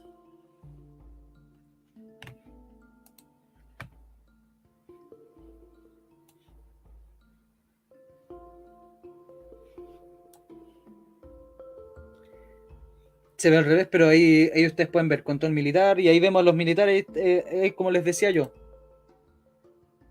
Ahí están sentados, hay uno que está comiendo. Esto es en Valpo. Esto es en Valparaíso.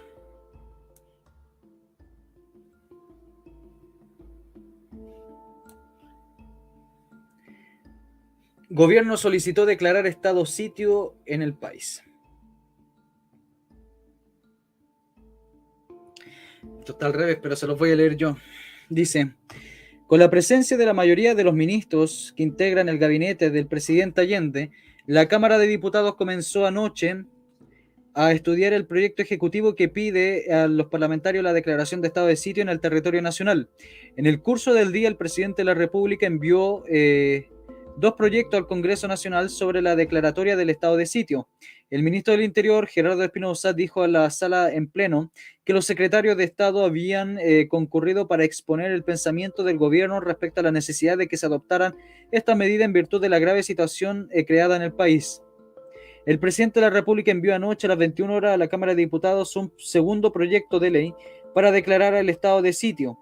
El nuevo mensaje pide que se declare de estado de sitio solo por el plazo de 90 días. Oye, fíjense, mire, 90 días, esperen. Julio, agosto, septiembre. Miren, fíjense, justo que haría hasta septiembre. Qué conveniente estado de sitio.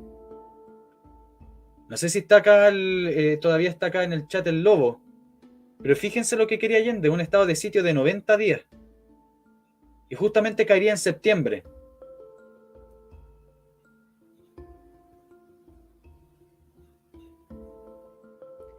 Esta cuestión está interesante. Esto yo no me lo sabía.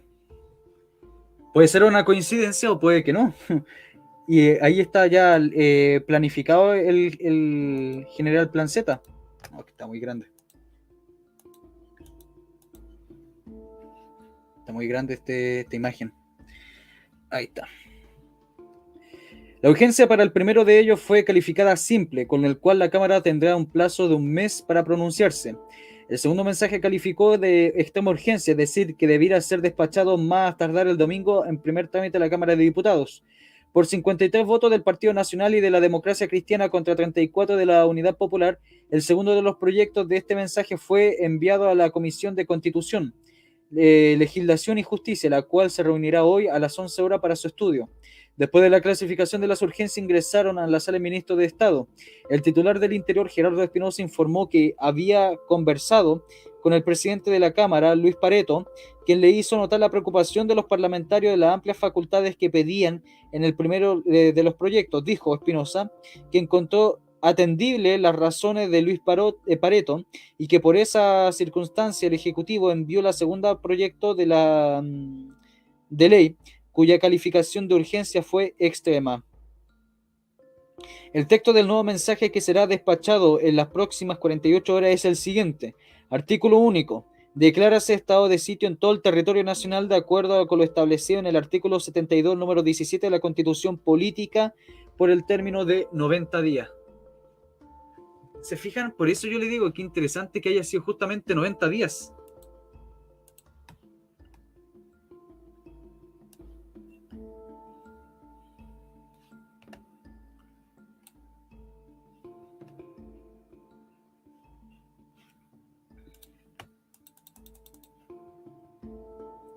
Los bandos. Bando número... ¿Y dónde está el bando número? Ah, acá está, bando número 1. ¿Pero estará la versión completa? Ah, no, es muy grande. Es muy grande la versión completa.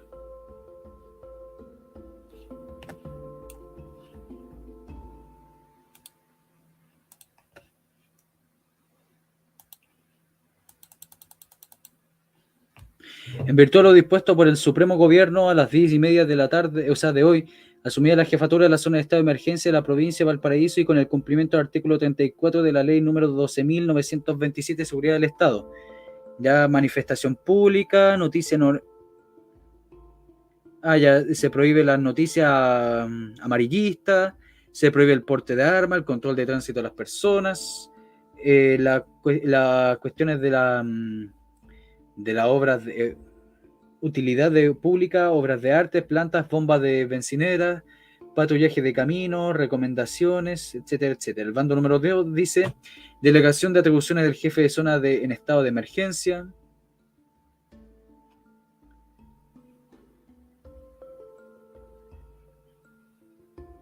Ya.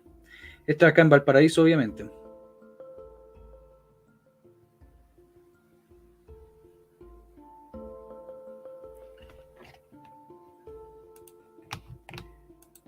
Y ahí voy a mostrar las últimas fotos porque ya la garganta ya no me da y también para descansar, ¿no? Y aquí hay una foto sobre el abastecimiento justamente de esos días. La hermosa fila.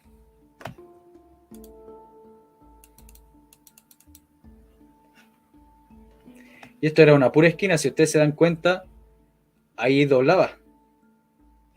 Era la mansa fila.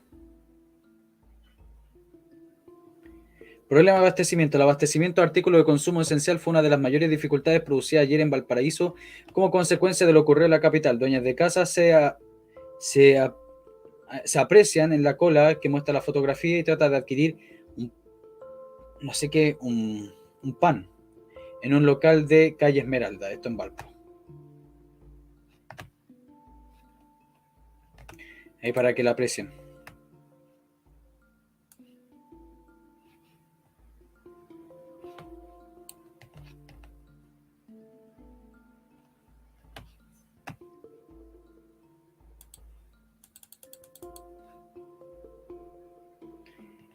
La cuestión de las parafinas, largas columnas de que formaron por las parafinas, miren.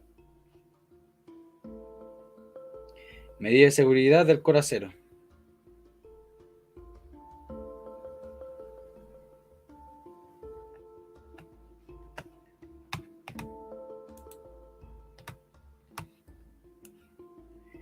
Y ahí esto es lo último que les muestro y me retiro. Ahí tienen otra.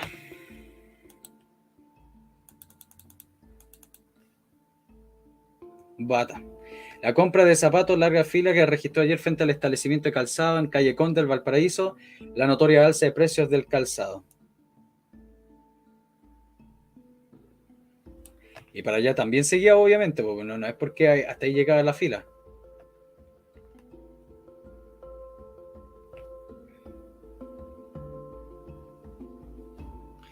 Ya. Veamos qué dicen los comentarios. Veamos qué dice. A ver. Saludos, Catherine, Eric Guerrero. Muchas gracias, le agradezco mucho, don Eric. No he visto nada, no me ha llegado nada. Permítame.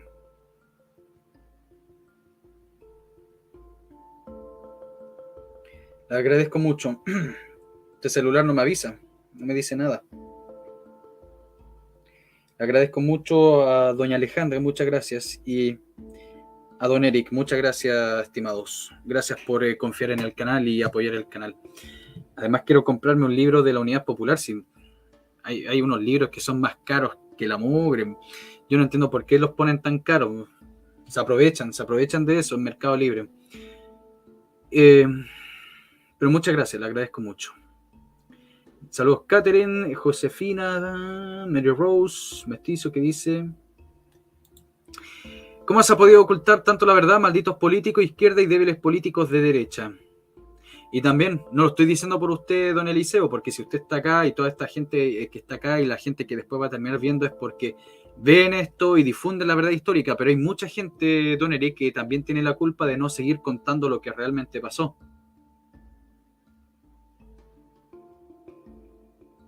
Eso es lo que pasa. Yo sé que usted como la gente acá, son gente que difunde la verdad histórica, pero hay mucha gente que no lo hace y ese es el problema.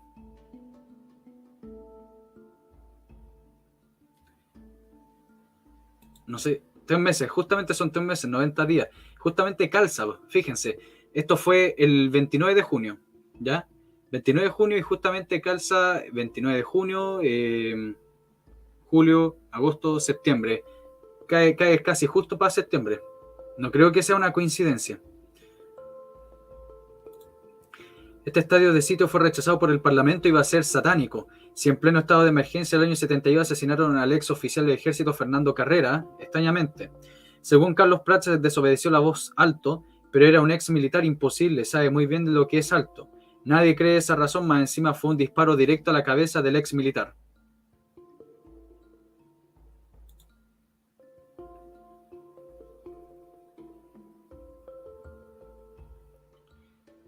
O sea, si fue un estado de emergencia, ni pensar, claro, sí.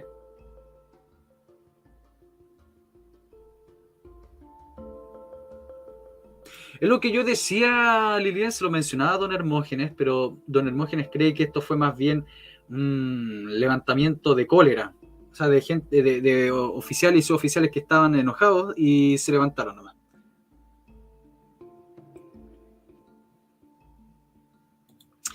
Por favor, visiten al canal del Lobo Chileno, tiene mucha información, suscríbanse, gracias.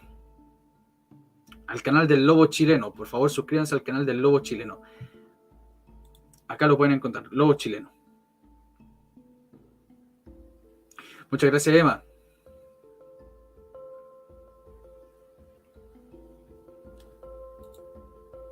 Muchas gracias, Mr. Altavoz, y muchas gracias de nuevo, don Eliseo. Muchas gracias. Se lo agradezco mucho. Sí, son usureros los de Mercado Libre, son usureros. Mire, sí, gracias. A ver, yo tengo como 17 libros, 16 libros que me los compré todos gracias a los... Bueno, también a plata mía. También plata mía por mi pega. Pero póngale que como 3/4 de esos libros ha sido gracias a los Flow. Y he sacado un material pero exquisito de esos libros. Te mandé el libro El proceso de una traición. Gracias, Lobo. Lo voy a buscar. Y lo voy a leer acá. Pero quiero leer La fronda aristocrática primero. Nunca tan leso. Yo lo viví, estaba en derecho de la Chile. Todo lo que dice, estimado profesor, es absolutamente verdadero. Muchas gracias, Nunca tan leso.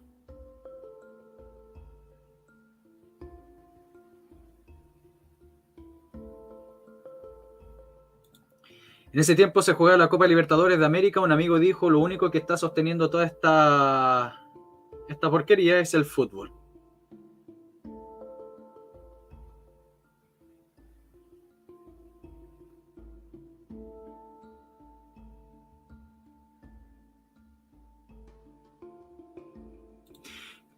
Claro, ese es el problema, Daniela.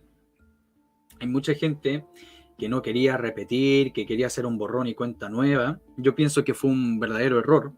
Pero claro, hay gente que dice, no queremos que repetir más este proceso, queremos que quede en el pasado y todas esas cuestiones.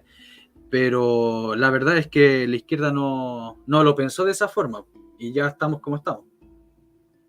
Así que qué bueno que se esté contando ahora la verdadera historia, Daniela.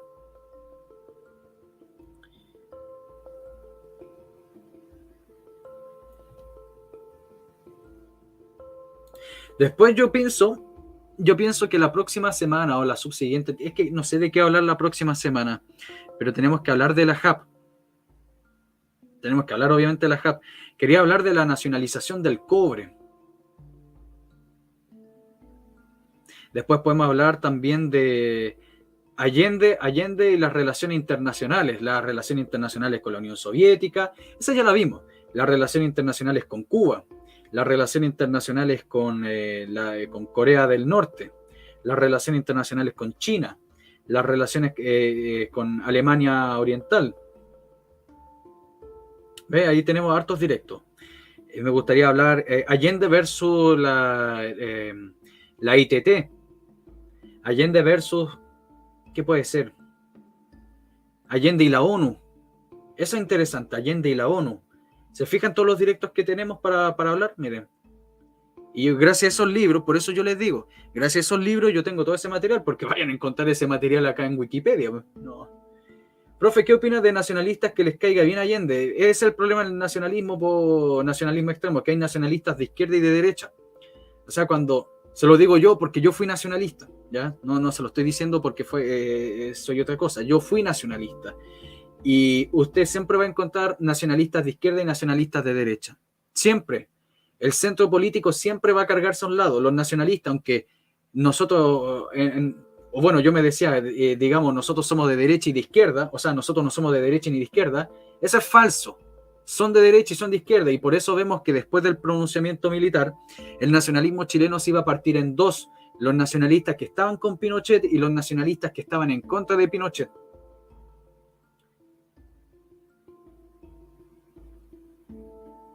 Entonces no me parece raro nacionalistas de izquierda. Velasco Alvarado era un nacionalista de izquierda. Profe, ¿por qué el Partido Socialista jamás habla de don Marmaduke Grove? Pues el partido lo querían olvidar, porque Marmaduke Grove era un social nacional. No estoy diciendo un nacional socialista, no estoy hablando de que era un nazi, estoy hablando de que el hombre tenía un pensamiento de avanzada de corte socialista nacionalista. A diferencia de su colega Carlos Ibáñez del Campo, que era más bien una especie de nacionalismo populista. Pero ellos dos venían de un pensamiento de avanzada en el término, en término militar. Si el Partido Socialista lo van a fundar, si no me equivoco, 5 movimientos socialistas, de los cuales el de Marmaduke Grove no era estrictamente marxista.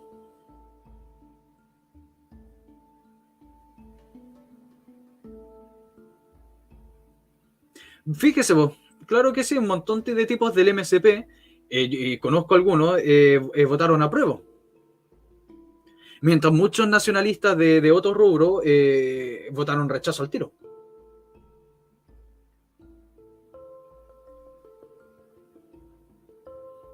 ¿Y quién dice que la izquierda es internacional, Arminio? La izquierda no es internacional, hay izquierdas que son nacionales, como lo fue en su principio el Partido Socialista. Por lo menos en su principio. No necesariamente la izquierda tiene que ser internacionalista.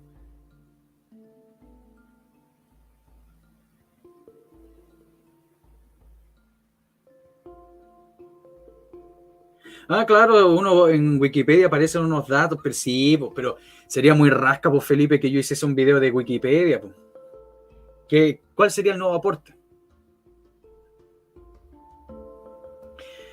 Baradit, que odia a los carabineros, sabrá que su partido había carabineros y militares y eran socialistas. Claro que sí.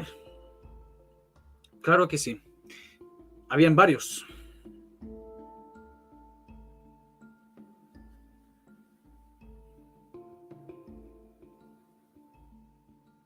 También se puede hablar en un directo de eso, Mary Rose.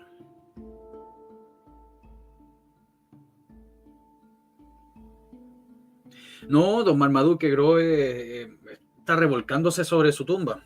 Al ver el Partido Socialista ahora como está.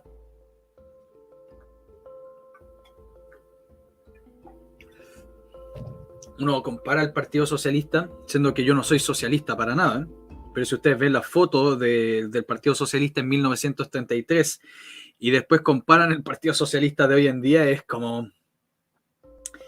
Es que se comieron todo el pensamiento de desconstrucción posible, o sea...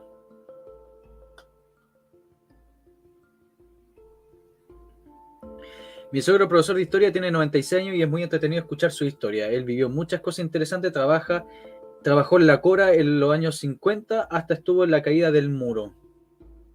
Si desea puede contactarse conmigo y lo invito al canal, porque sería genial tener a un colega mío hablando de su experiencia, sobre todo que tiene 96 años. Así que si a usted le interesa Cocamimi, y obviamente a su abuelo le interesa, igual les dejo mi Gmail.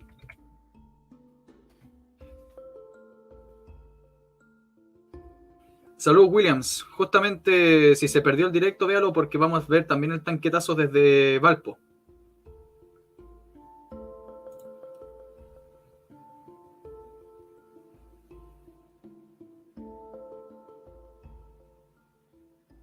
Claro, y lo hacían con un derivado del carboncillo.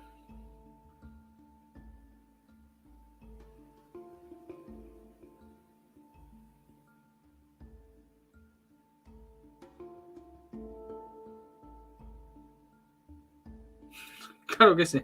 Veo la palabra socialista y me imagino a Carlos Altamirano sacándose una selfie con Lenin. Ya me doy cuenta con eso. Pero bueno, dudas, consultas, preguntas. No, el tanquetazo fue en Santiago Williams, pero me refiero a la reacción que hubo en Viña, porque pensaban que en Viña y en Valparaíso el regimiento, marinos se iban a plegar a los de Santiago y iba a quedarle en barrapo. Entonces aquí le estoy mostrando el Mercurio de Valparaíso del 70.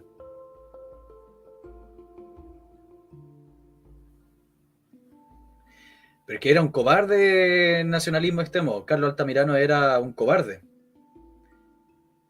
Primero venía de una de las familias más ricas de Chile. Sí, venía de las familias más cuicas de Chile.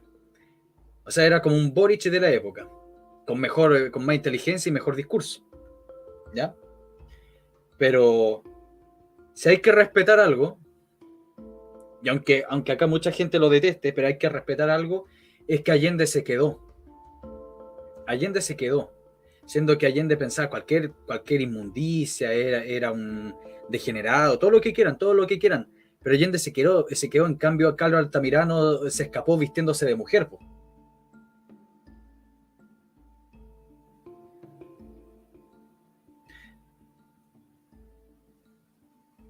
Claro, Luis Altamirano estaría decepcionado.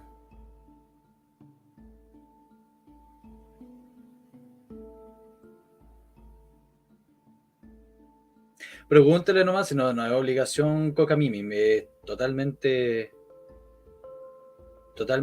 abierto al canal.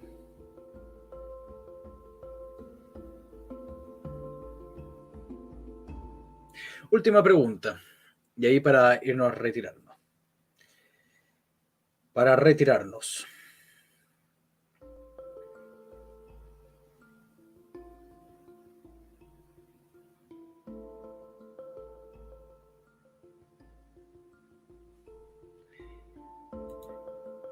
Sí. Pero si ustedes ven el planteamiento del Partido Socialista de 1933, sobre todo los movimientos que lo integraron, no todos eran internacionalistas. Además, el Partido Socialista no es comunista, o sea, no son comunistas. No pertenecían a la Internacional Comunista, no pertenecían a la tercera. El Partido Socialista chileno es lo que llaman latinoamericanista. Son de estos mismos tipos que hasta el día de hoy viven repitiendo la cuestión de la patria grande y todas esas cuestiones.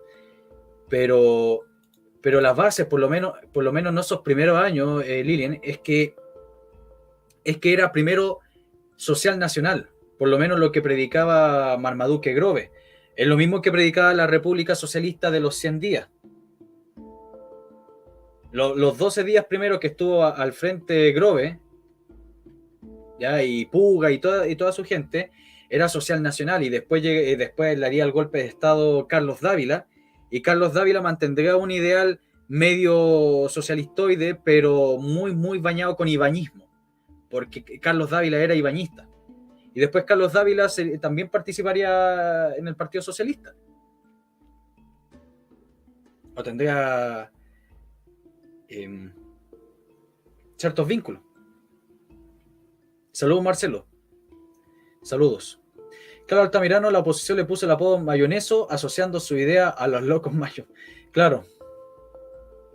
El mayoneso. Saludos, Marcos Milla. Bienvenido.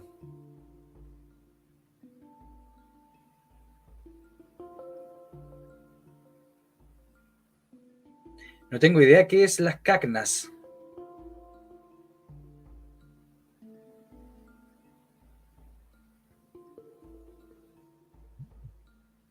Yo creo que hoy esos límites están bastante difusos entre socialistas, progres, comunistas y todo lo que se promueve en el extranjero, profe.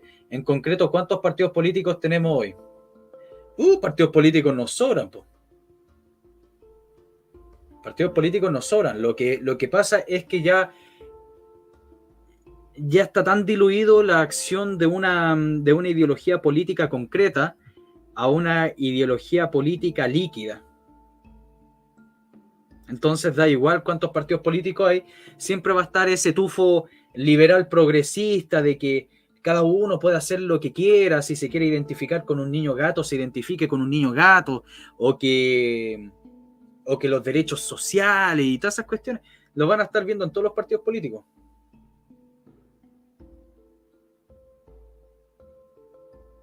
Gracias, José Bueno.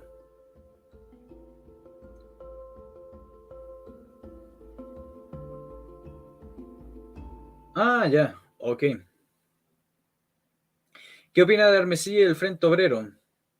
Que son comunistas, pero son unos comunistas bien adaptados a esta nueva juventud antiprogresista. Entonces ellos se quieren vender como un movimiento, o por lo menos como un intento de movimiento político que no se acopla al comunismo del sistema, sino como un comunismo como el verdadero comunismo, como la acción práctica del verdadero comunismo sin caer en las bases desconstructivistas. Y aparte se están acoplando a este ideal iberófono y hispanista, y por eso se están mezclando mucho con ellos. Y por eso aparecen alabando ciertas cosas que hace al hispanismo atractivo, que es la Iglesia Católica. Si bien Hermesilla tengo entendido que se declara como un ateo católico. Entonces literalmente está en un punto medio. Atrae a todos estos hispanistas que son de sensibilidad más de izquierda, pero a su vez se mantiene con los principios comunistas clásicos.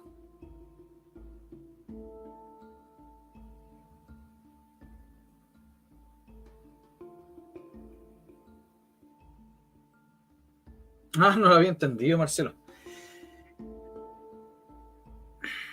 No, sí, Hermesilla no es nacionalista, nacionalismo. Hermesilla no es nacionalista, así que tenga cuidado con eso. Es como el flautista de Hamelin. Yo conocí a un fulano que era nacionalista y después terminó escuchando a Hermesilla y ahora sí es seguidor de Hermesilla, hasta es comunista. Por eso le digo, cuidado.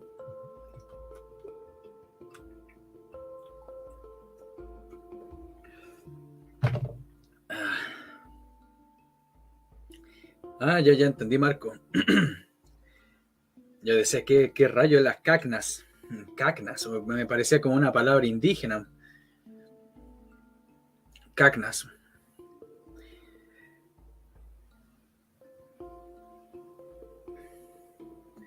Los nacional bolcheviques es un movimiento político ruso que acopla teoría de antagonismo de clases, pero enfrascado en un nacionalismo. Eso es los NAFOR.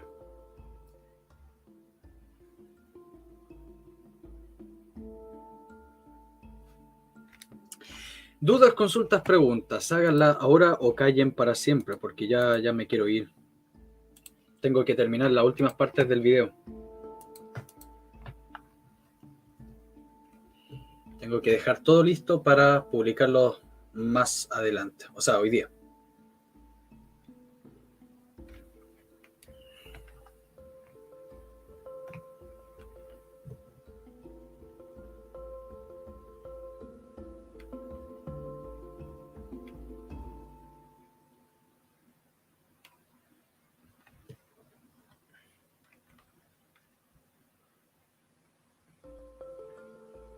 Parece que hoy día no hubo mucha gente molestando en el chat, ¿no?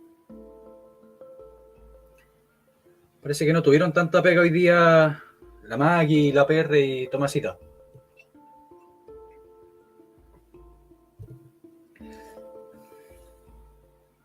Qué bueno. Profe, he visto que Jorge González Fonmarel lo tilda de traidor y eso me sorprende. Yo no lo diría que fuese traidor, yo digo simplemente que se fue a la izquierda. Y por eso se iba a fracturar los nacionalistas en Chile. Y después por eso iba a surgir la Unión Nacionalista y el partido y la vanguardia de González Fonmaré. No, solo Boric se fue para la casa. ¿Qué Boric? Profe, una consulta, ¿por qué las fuerzas militares no adoctrinaron a los chilenos? Esa es una pregunta bastante interesante y ahí ustedes pueden ver, dependiendo de su ideología política, si fue bueno o malo. Si ustedes son libertarios, liberales, van a encontrar que es bueno porque permitió a la persona tener su propio concepto de lo que pasó. En cambio, si usted no es liberal y le da igual la cuestión de la libertad y del adoctrinamiento, obviamente fue lo peor que pudieron haber hecho. Boris Vale Callampa lo banearon. Ah, ya estaba molestando de nuevo esa persona.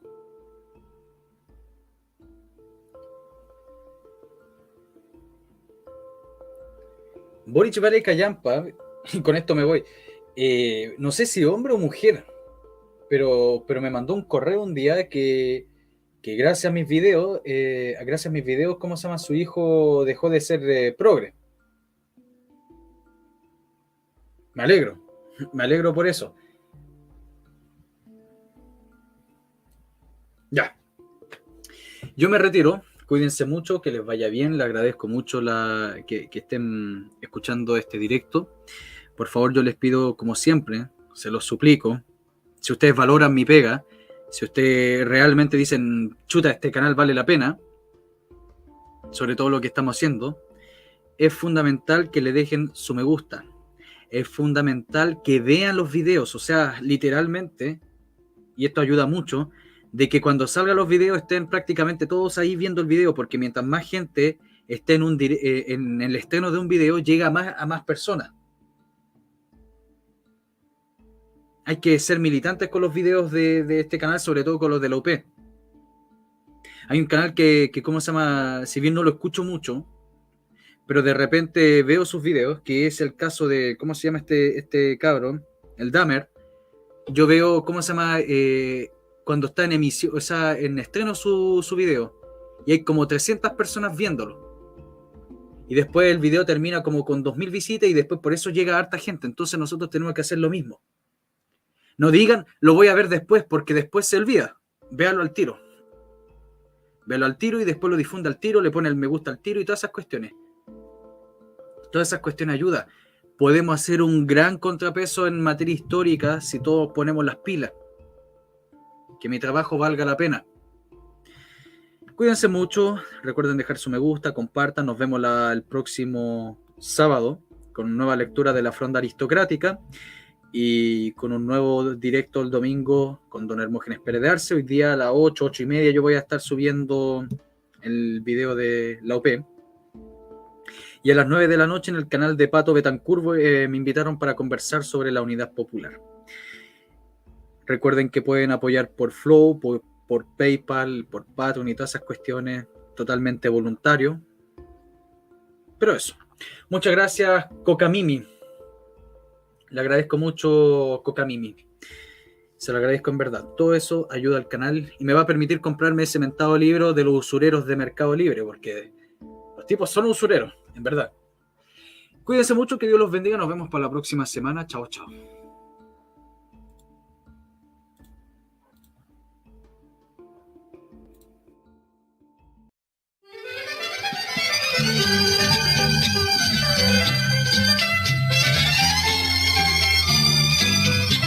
Él tiene el país en quiebra, mejor es no hablar del cobre.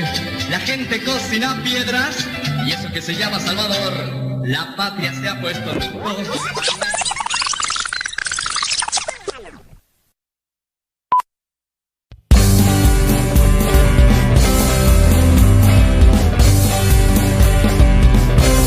Él tendrá el país en quiebra, mejor invertir en dólar. La gente aún no lo entiende y es porque admira a Salvador. La patria hoy mira y tiembla, se irán al mercado negro. La inflación es el luto y es porque admira a Salvador. La prepotencia del FA, la conversión es un club y el banco la Antifa nos tienen sin ver la luz. Al pueblo él engañó, la mentira se trancó, impuestos sean puros, esta es su revolución. El fracaso es proyectable, no habrán medicamentos, tendrán hambre toda la gente, es porque admira a Salvador. Sumar a no más cesantes, gobernar al ignorante, engañar con grandes plantes, y es lo que admira a Salvador. La prepotencia del FA, la convención es un club, y el mato en la que antifa, nos tienen sin ver la luz, al pueblo él engañó, la mentira se trancó, impuestos serán puros, esta es su revolución. El fracaso es proyectable, no habrán medicamentos, tendrán fe toda la gente, es lo que admira a Salvador. La democracia cristiana de nuevo vendió la patria, volvió a subir al trono.